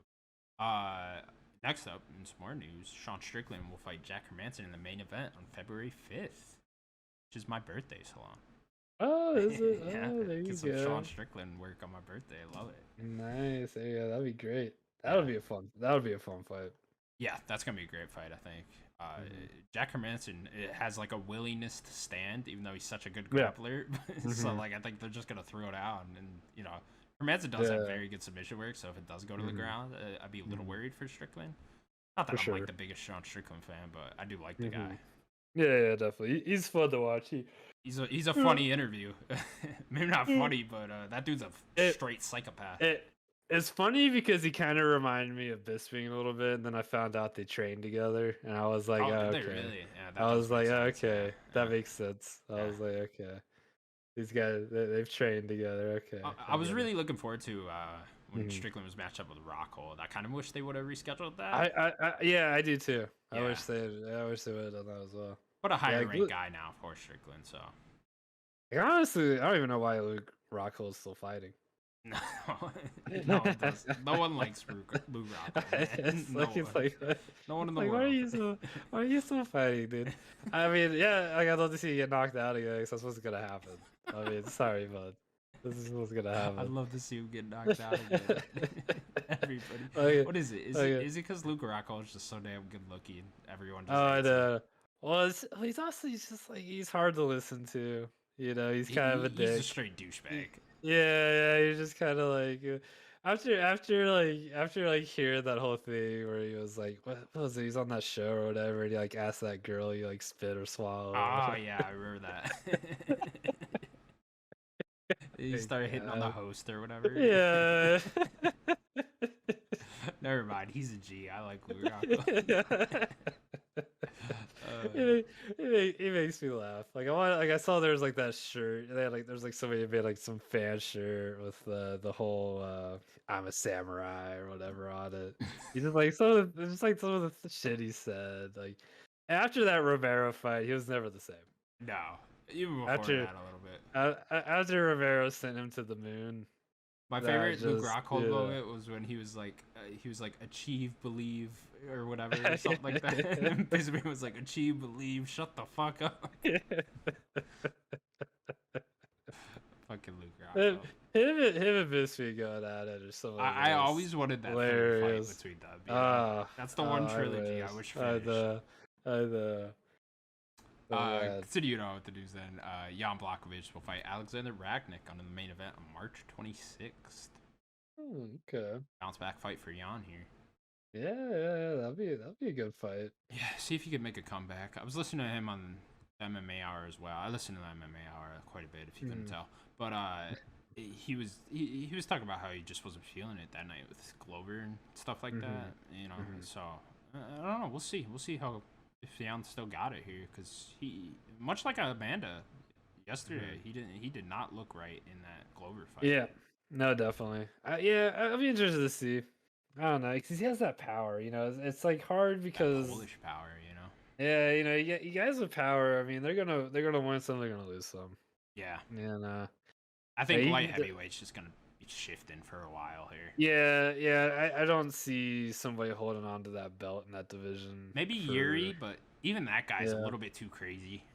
Yeah, he could be doing some crazy spinning something, getting knocked out. Like someone's gonna clip him at some point when he's doing crazy shit. No, definitely. And it's like, and I don't know, and it always seems like the guys that fight John Jones, after they fight John Jones, they just start like their careers just start going down. John Jones will take your soul and never get it. It just takes it. Like Anthony Smith is like finally starting to get back into it. Like he's starting to pick up some wins again. Smith found his soul again. Yeah, he's starting to get there. But it's like that'd be a good fight. I mean, I would probably say that's a good like number one contender fight right there. Yeah, I'm surprised they didn't do Anthony Smith and Alexander Ragnick. That way you'd have a clear number one contender fight for the winner of Yuri and Glover. Yeah, definitely. Because even if Jan wins, it's like, do you give him another title shot then right away? I guess you could. I don't know. Be a little. I think most guys that was the champ. If it wasn't a close fight, if they get one fight after their loss, they should. You think they earned it then after that? Yeah, at that point, especially if it's like a top guy. You know? Yeah, good point. I feel why not? You know, I feel like they deserve it. They're already there. You know, give them another chance. You know, just to get it back. But it also just depends on the champ. You know, because I know they do take not all the champs, but some of the champs they definitely take their considerations into it. Yeah, definitely. You know. He also just got. I keep bringing this up, but you gotta wonder how much longer Glover is gonna be doing this for. Oh yeah, definitely, 100%. 42. I mean, he cannot have more than 2 fights in him.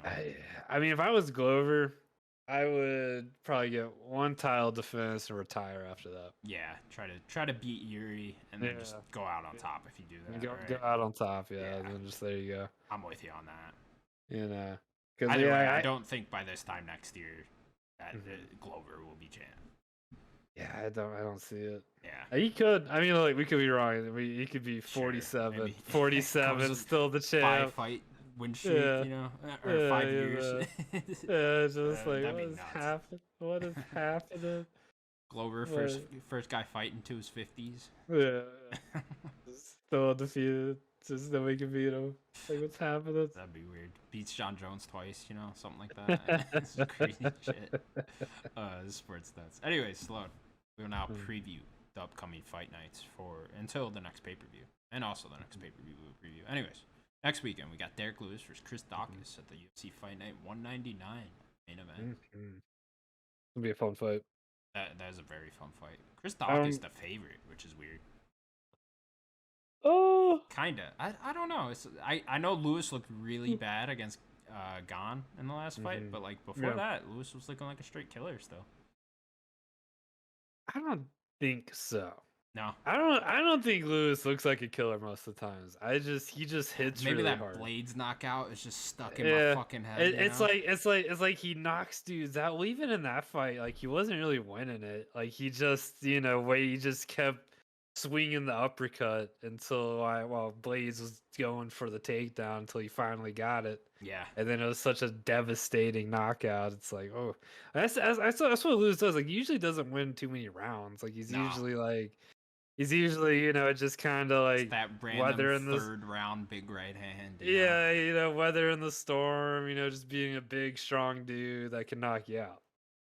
Chris Daukaus, though, kind of just the same thing. I guess there's a lot more output out of Daukaus, but I don't know. It'll be interesting to see here. Daukaus is like first real big test here. What was Daukaus' last win? Let me look.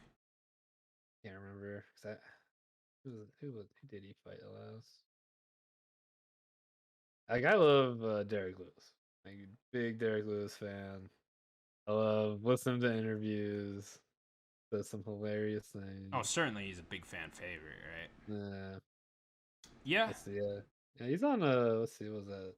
Daukaus on a 4-fight win streak in the organization. So I don't know. He's only been around since the end of 2020. It's just he's one of these contender series guys that has come up really quickly, and I just think you might be biting off a bit more than you can chew here with Derek Lewis.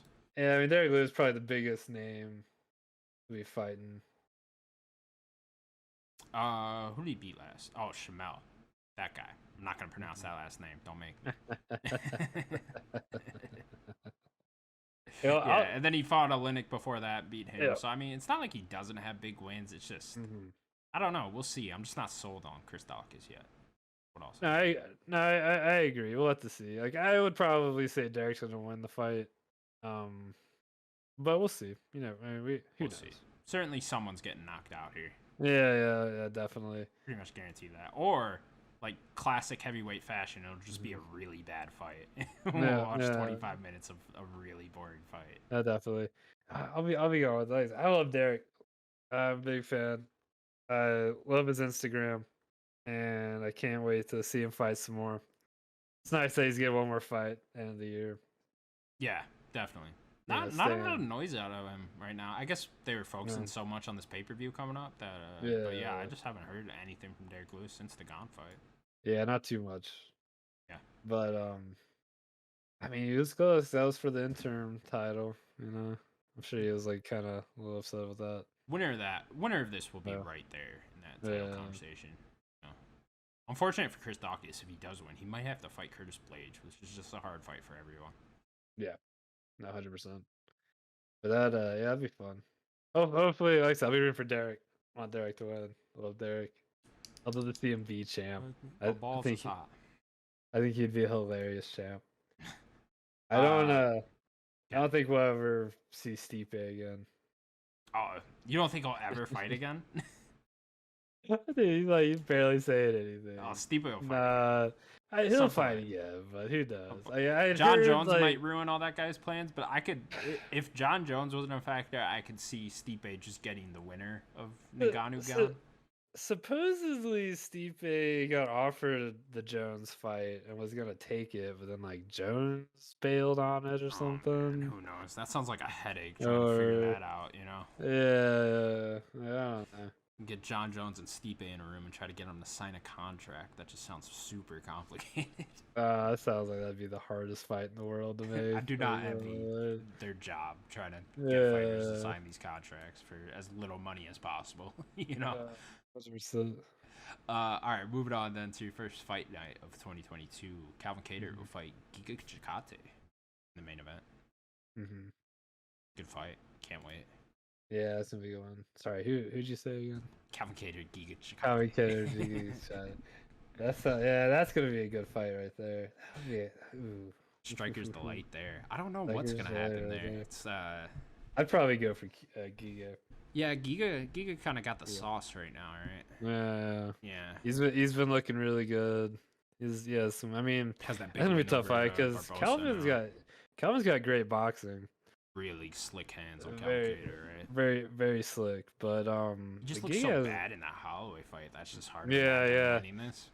I know. It's like yeah, I think about against that hallway fight. It's like you didn't even know how to box, Yeah, but that's what it felt like, right? yeah, You would it's think like Cater's a they were fucking there. grappler if you watch that fight, Yeah, right? 100%.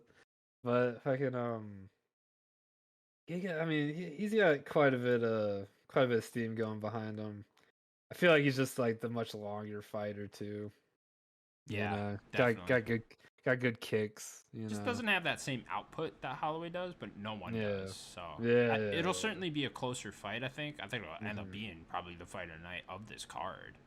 But yeah, I I'll mean, go with Giga too, but probably decision. I'd imagine. I mean, most guys that can like take out Barboza, pretty like tough dudes. I don't Barbosa, know. I mean, Yeah, no one likes the word yeah, gatekeeper, but he is kind of just the yeah, gatekeeper right now yeah, of whatever division he's fighting at. If it is featherweight or if it is lightweight, he kind of yeah, does just become yeah. that gatekeeper status. No, definitely. But But yeah, Calvin Cater, we'll see if he can bounce back. I'm glad he took the full year off from the yeah. Holloway fight. He definitely needed I it mean, after that. after a whooping like that, and man, his the self How many esteem strikes did he had take? to have What was it, like had to go. 600 significant Oh, strikes to the head or some shit? it was absurd because especially because his stand up is like so good, but to Yeah, be getting like a clinic like that taken on you on like the thing that you feel like you're the best in, that's got to take a blow to your ego like Calvin Cater, nothing you should other. have never said you were the best boxer in the Yeah, UFC. yeah. And It's then like, it's ooh, such a bad move. ooh, buddy. But yeah, it's fun. But Then there's one other fight I want to talk about. It's on the Derek Lewis card. oh, good. Hey. Is the Wonder Boy and Bilal Muhammad fight. Oh yeah, I didn't bring this up. Because I am excited for that fight. Like I love watching Wonder Boy fight. Bilal's a lot of fun, and that one should be a good fight Wonderboy is altogether. always such a tough fight because you have to Hmm. put just such like a hardcore training camp Yep. specifically tailored towards fighting Hmm. Wonderboy for that, right? And it's Yeah, just and it's hard to find dudes that fight like Wonder Boy. yeah, You it know. really is, right? And tall, Um. lanky karate Hmm. guys, it's very tough. Hmm. Luckily Bilal Hmm. just kind of did this with Maya. I don't the exact opposite Yeah. type of fighter, but Maya, Yeah. another fighter, you have to put a Hmm. camp tailor made Yeah. for fighting Maya for. So Definitely. he's kind of got a little bit of experience there, kind of the Tyrone Woodley path, a little bit Yeah. there, Wonder Boy and Maya. But yeah, gonna be a tough fight for Bilal. Yeah, definitely. And it'll be fun. 'Cause I like Ball. I He's do a cool too. guy. I'm probably more of a Wonder Boy fan Yeah, between the two of them. Bilal actually really great on But the desk when they let yeah, him do yeah, that. yeah, Yeah, he's actually for really sure. funny. Yeah. Yeah, I agree. But that's a fun fight. It's also a fun, just kind of like top rank fight right there. Yeah, big That welterweight stakes there. because like man, I would love to see Wonder Boy have a shot at Usman. And I feel like he gets close, but then he gets a loss, That'd be and the then one, right? like Where at least it's super interesting, right? yeah, Even if hmm Wonderboy was coming off losses, like that would yeah, still be it's always a tough fight for fighting Wonderboy. hmm yeah. It doesn't matter who you are. It's always interesting. Well, it stinks too because like Wonder Boy was doing like he wasn't doing too bad. I mean cause what is like he beat Masvidal, then he lost to Till and Pettis, Yeah, and then he beat Luke A. Neal, the tail fight and super fucking then close. I yeah, mean, only like yeah, 10 strikes thrown in that hmm whole fucking hmm fight. Like I it was know, I close. know. And then the Pettis one was just like Hmm I'm not calling that a fluke or nothing. I fucking love Andy Pettis. I live in Milwaukee, so Yeah. like I kind of have to worship that guy. But uh, it I was was kind of gonna, like a fluke punch. I yeah, mean, yeah, definitely, you don't want to call anything a fluke, but that hmm was the fluke punch. definitely. And then he beat Luke A, which Luke A, tough dude, tough fight. Yeah, Then he beat Neal, but then he lost to Burns. yeah. The Which kind of Burns one, the stunk. Burns one is weird, Yeah, right? Like that's one Wonder Boy yeah, could have won. yeah. You would think, like on paper, it's Hmm like okay, hmm that's somewhat of a good match, a guy that's gonna stand with him. And, Yeah, yeah, you could kind of outpoint Burns, but hmm yeah, Burns ended up pulling that one out. It's actually a really impressive win for Burns. yeah, definitely. So, but now he's got this fight with Bilal, and Bilal. I'm trying to think, because did he win his last fight? Yeah, it was the Maia win. Right. That's right. It was the Maia fight. That's right. He's on a big win streak actually. Well, Mm-hmm. he had that one, the no Mm-hmm. contest with Edwards, which Yeah, he no was on his contest way with losing Edwards, that fight, yeah. so that one's kind of hard too. But yeah, then he beat Lima. yeah, good win before that. But, he's on a good little win streak there if you're not counting the Edwards one. Yeah, definitely. It's hard to count that fight, you know. Should be a good fight. Gonna be hard if you're gonna stand with Wonderboy if you're anyone, I think. It's it kind of seems because it's like a gatekeeper fight for Wonderboy. A little bit, for the most part, yeah. Because you know, like if Blah beats Wonderboy, Blah is definitely getting pretty up there in the rankings. If Wonderboy beats him, it's just, well, there you go, Wonderboy. You gotta get the keep your place at the. You're probably gate. fighting Hazmat, you know. yeah. There you go. There's your next. There's your next one, buddy. hey, honestly, man, if I was Wonderboy, I'd want that Hazmat fight because if I end up better with him than a lot of guys, right? Well, also if I end up beating him too, your name's right back up there, right? Your name's right back up there. Yeah, you're gonna steal that hype. Yeah. And also has the win over Luke from not long ago too, right? Mm-hmm. Yeah. Oh, good point. Good point. Anyways, we will now move on to the next pay-per-view. UFC 270, headlined by Francis Ngannou, Serial Gang. We'll start with the co-main, though. Brandon Moreno versus Davison Figueiredo 3. Sloan, who you got in this one? Yeah, that's hard. That's a hard one. Because they both have beaten each other. Yeah. Well, the first one was a draw, right? Was it? Oh, the first one was a draw. That's right. First one. First one was a draw. The Moreno got the win on this one. And Moreno looked really dominant in the rematch. He did. Yeah. He did. I don't think that's gonna happen again this third fight. You think it'll be closer again? I think it'll be a closer fight again. Figueiredo training at Henry Cejudo's camp now. Yeah. That should be fun. It's hard for me to say. Because Figueiredo had looked amazing. Yeah, he definitely did. He was looking like a killer at flyweight before that. Yeah. You know, I just kind of thought he was gonna steamroll through everyone after that. You know. Yeah, definitely. Ooh, I don't know. That's a hard one. I might have to go Figueiredo on that. To be honest, Take a I might have to pick Figgy. Yeah. Brandon, he looked great, and he definitely has the skills to pull that out again. And I feel like, you know, he definitely probably has the hype and like, you know, feels that Mexican fighting spirit, pride. I'm sure we'll definitely get him. That Mexican fighting spirit, you know. Get him into it. But he was training with Canelo for like a day. That might help. Yeah. There you go. But I don't know. I felt like in that fight that Figueiredo just looked a little off. Yeah, it might have just been a bad night in the office for Figgy that night, right? Yeah, I don't know, but I think we'll certainly get a closer fight this time. I think it might end up being your fight of the night again. I mean, the first one was like almost fight of the year that year, so I will give it to Moreno again. I think just because majority of the time when a guy wins the rematch, usually the same guy that won the second fight wins the third fight. Generally, I would not be surprised if Brandon won the fight. Yeah. But I think I might give it to Figueiredo on this one. I might get into it, see how it goes. Plus he does. Definitely. Plus he likes to do the whole Kratos hair thing. You know, I can enjoy a little nerdism. Right? I know Brandon has his Lego set or whatever he's got going on, but. The Kratos hairstyles. I remember when I first heard that, I was like, oh, I like this guy. Yeah. I was like, oh, here we go. I'm into that. Let's get it going. And then main event, Francis Ngannou, Serial God. Can't fucking wait. I'm super hyped through this one. I'm pretty hyped for that fight too. It'd be nice to see just Francis back in there. I wish he would be more active. I feel like they've been having some like weird. Yeah, I think it was mostly due to contract issues because of this one. But I want to see Francis more active. Like I want to see him. I do too, especially with how short his fights are, man. Yeah. Like when was the last time this dude fought over 2 rounds? Like it's been years. It's been a minute, and this fight should be fun. It's so hard. It's so hard to tell because definitely, I see Ngannou being the favorite going into this fight. Mostly just because of his crazy knockout power. But you know, it's just I don't know. This is such a weird fight to try to call. Yeah, because Gon is definitely technically stand-up way so much better. Like, it's just strikes his look kicks, so much cleaner. His kicks look yeah. great. It all just looks so just much has better. way more tools than Ngannou too. You know, Yeah, like he definitely. uses everything.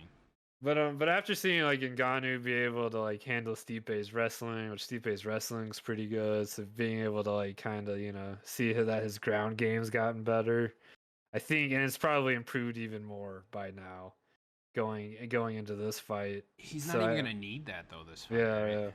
Probably not.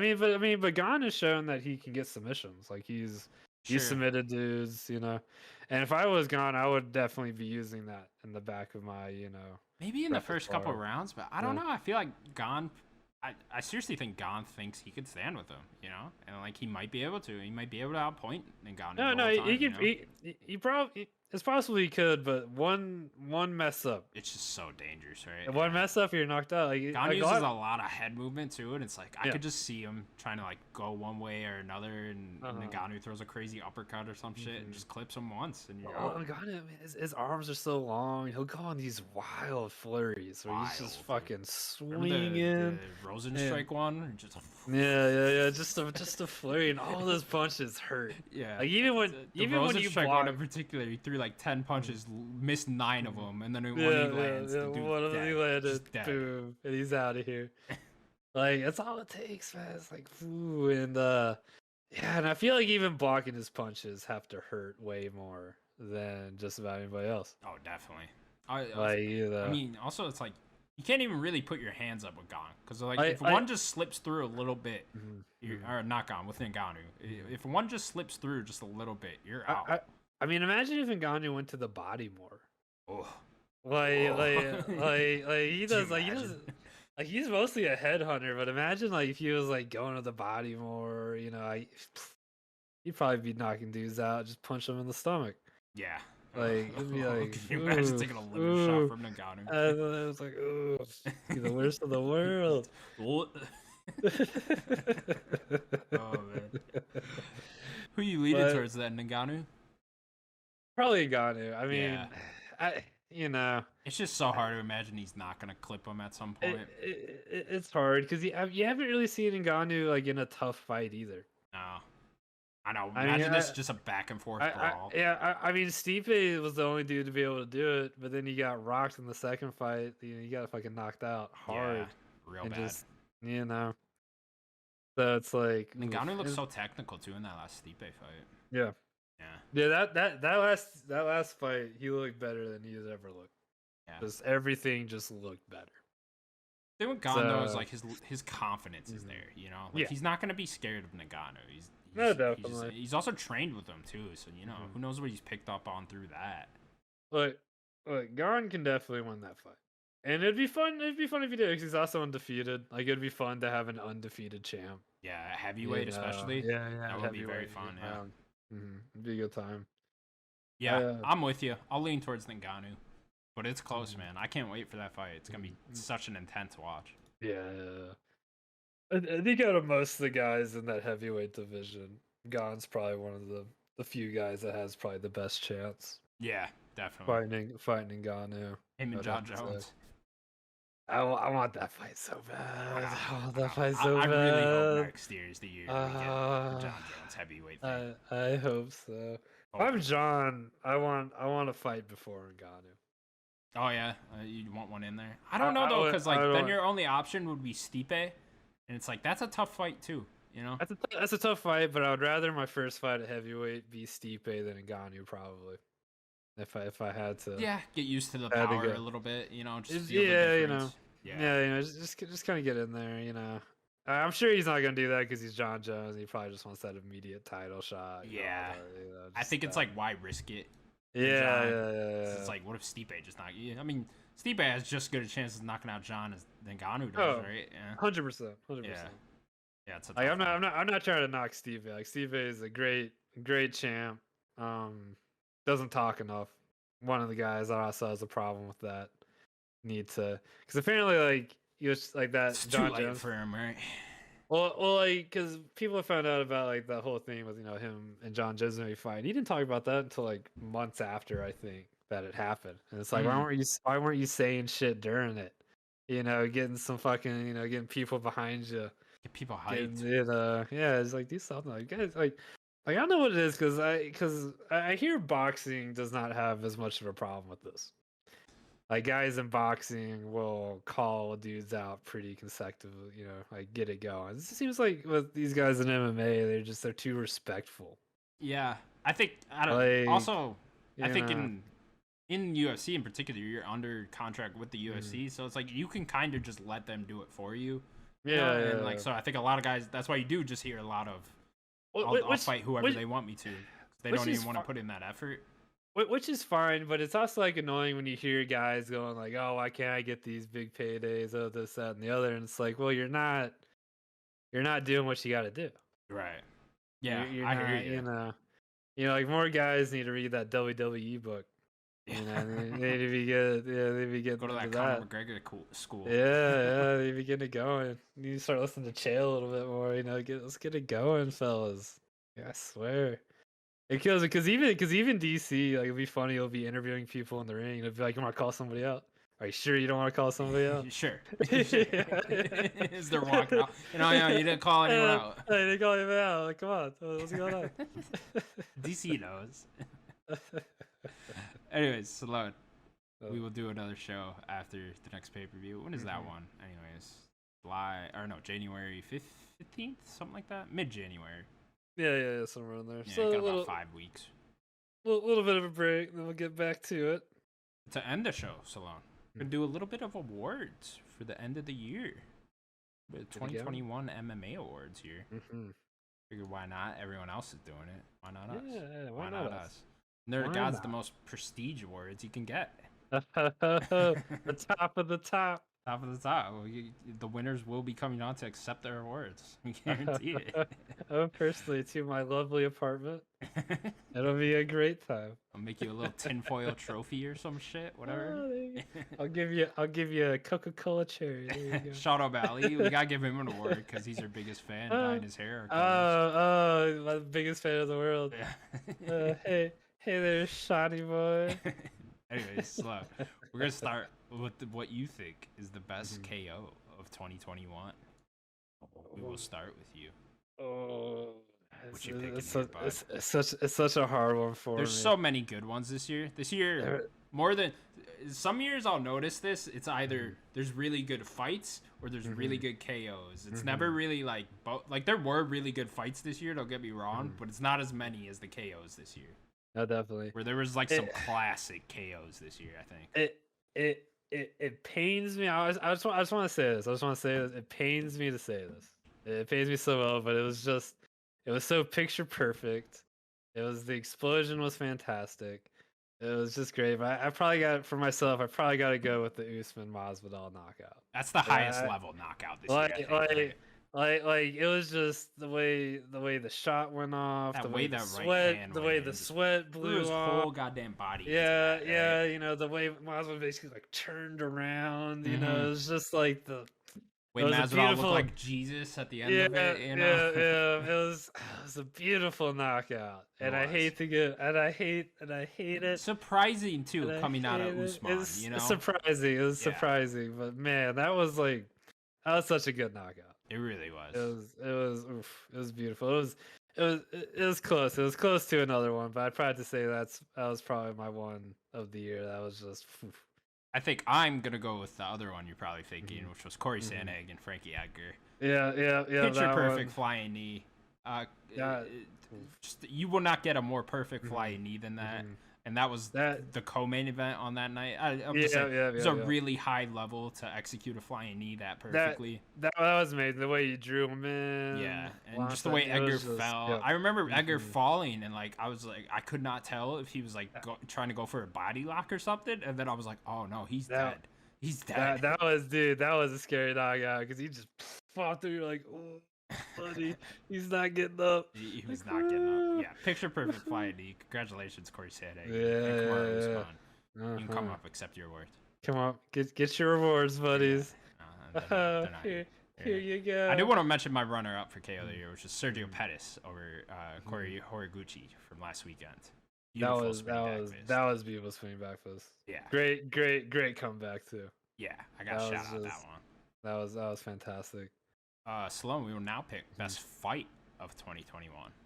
Another tough one to pick. That's a tough one to pick. That was a tough one. I'll go first. I'm gonna make a little bit of a hipster pick here. I'm gonna Yeah, go yeah, TJ yeah. Dillashaw, Corey Sandhagen.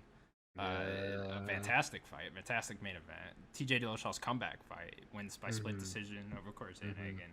Yeah, I love that fight. I know that wasn't. It was very technical. I know it wasn't like a crazy like, oh, they're getting dropped back and forth here one, but like it was a very good fight, very brutal fight. Sandhagen landing a lot of knees.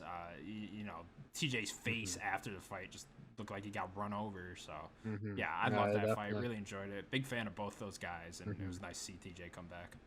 100%. That was a fantastic fight. That was a good fight. Good one for TJ. Just a good fight all in all. Yeah. But let's see. I have to say mine. It's a tough one. There's so many good fights this year. I'd have to say probably the one that lived up to the best for me was probably the Gaethje Chandler fight. Yeah, I think this is the actual for on personal level for me it's TJ Sandhagen, but I think this is the real fight of the year. That Gaethje Chandler fight, like that fight. Oh my god, like that was great like. Fight. That first round, especially, like that was just everything you could want. That was just as much as you could possibly want. Yeah, that was just a fantastic fight, all in all. And it's like, oof. It's like, yeah, that was Justin Gaethje just continuing to never disappoint. You know. Oh, not at all. Not at all. Never. He's got to be the most entertaining guy in the game right now, really. Oh, so much. Like those are just oof. Like those guys are fun fighters. Like Chandler is a lot of fun. Gaethje is a lot of fun.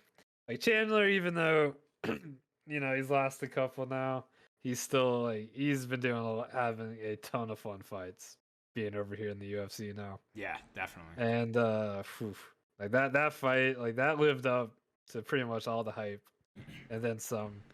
It almost felt like a shame it being the first fight on the main card, because then after it was like oof. Like the high just started. Remember how good down. the Shane Burgos who did he fight Billy Corntillo fight after that was? It was such a good fight, but like everyone was just dead coming off the Chandler Gaethje fight. Yeah, it's just like whew, great for Chandler too, because if you remember going into this year, we were all very skeptical of Michael Chandler. You know, definitely. Coming over from Bellator, he's gonna get thrown right into the wolves in the UFC, and it's like see how he does. And now coming out of this year, I feel like we all love Michael Chandler. You know. No, definitely. Like he's has some great fights this year. Yeah. May not have won them all, but they were became entertaining. A fan favorite, right? As entertaining as they could possibly be. Even Oliveira Chandler is in the conversation for fight of the year. Yeah. Just the what was it 2 rounds? The 2 rounds that went. Yeah. Fantastic. Crazy. Yeah. We will now move on to best female fight of the year. One that is normally just dominated by Amanda Nunes, but this year you can't really pick her now. Strangely enough. I know. After it's just an easy call. Like Nunes. I know. Done. Move on. Nunes, but now it's like, oof. You've had a couple girls this year have some pretty good success. Yeah. I mean, all in all, for me, I gotta go Valentina. Yeah, I'm right there with you. I picked Valentina as well. Yeah.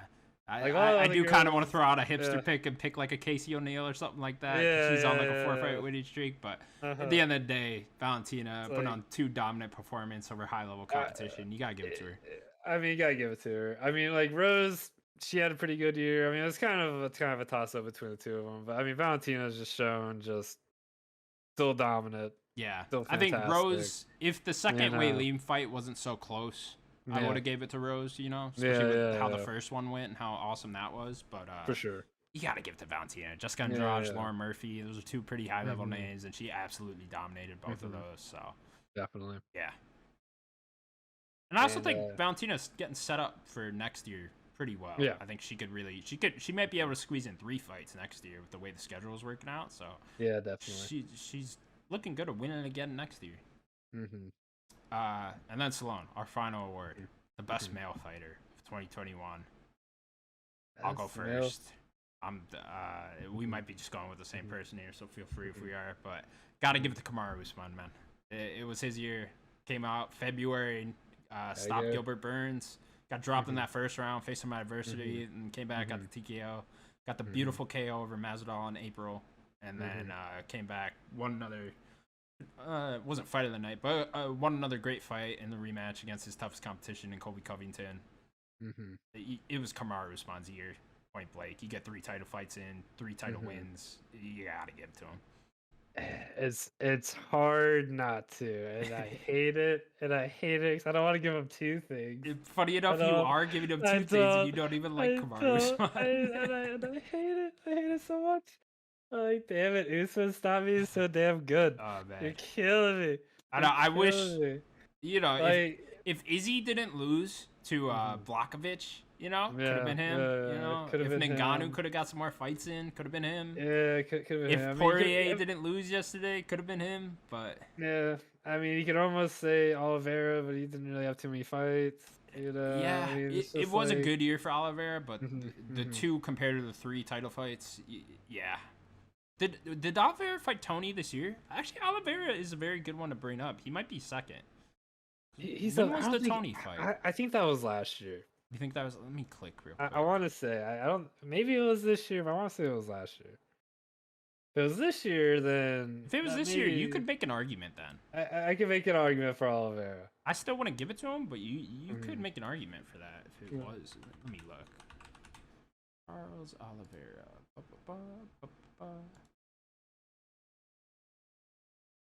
Tony Ferguson, December 12th, 2020. Yep, wasn't this year. Okay. So yeah, gotta give it to Usman. Yeah, he was so active this year. Bunch of title defenses. So active, so dominant. You know. So dominant. I mean, headlined 3 of the biggest cards of this year. I mean, yeah, you know, it's just like, it sucks. But it's like, all right, Usman, damn it. At the very least, though, like you're a fantastic fighter. You've done a great job. You look super good. I know Usman was like pretty boring before the title fights, but now he's really come on, right? Like this year in particular, like he has. I don't. It's his persona. It's the way he is. I hear you. It's just like, you know, when I listen to him in interviews, I get cringed a little bit. I'm just like, I'm just like, damn it, Usman, why are you so damn good? You're killing me. But I like how we give him the award and then shit all over him. Oh, I know, it's terrible. Look, I'm sure he's a great guy. I would love meeting him in real life. I'm sure it would be great. Would never say any of this to his face. And I would say, Usman, buddy, your skills are great. You're terrible on the mic. I need you to get better. I need you to get better, Usman. Come on, buddy. You're killing me. Anyways, there you go, guys. There's the winners. Kamaru Usman, congratulations. You can come on, accept your award next episode. Yeah. Come on, we look forward to seeing you. We'll have a great conversation. We'll talk about your mic skills. we'll instruct him through this. Anyways, guys, that was the Nerd Gods post show for UFC 269. Thank you so much for watching. Please remember to subscribe to our channel. Sloan, anything else you'd like to say? No, thanks, guys. It's been a fun year. It's been fun talking about fighting. It's been very. Sloan, I want to say thank you to you for doing the show with me. I've had a lot of fun doing the show. I really enjoyed it as well. It's been good. Yeah, it's been good, Connor. It's been a lot of fun. I've been happy to do it. I'm glad I can be a part of the channel in some way. I had to get you in here, you know. I know. We gotta get it going. Come on the video game one anytime you want. Yeah, at some point, maybe we can make that happen. For sure. Anyways, please subscribe to us. See you guys later. Yep. Bye-bye. See you later. Enjoy. Happy holidays.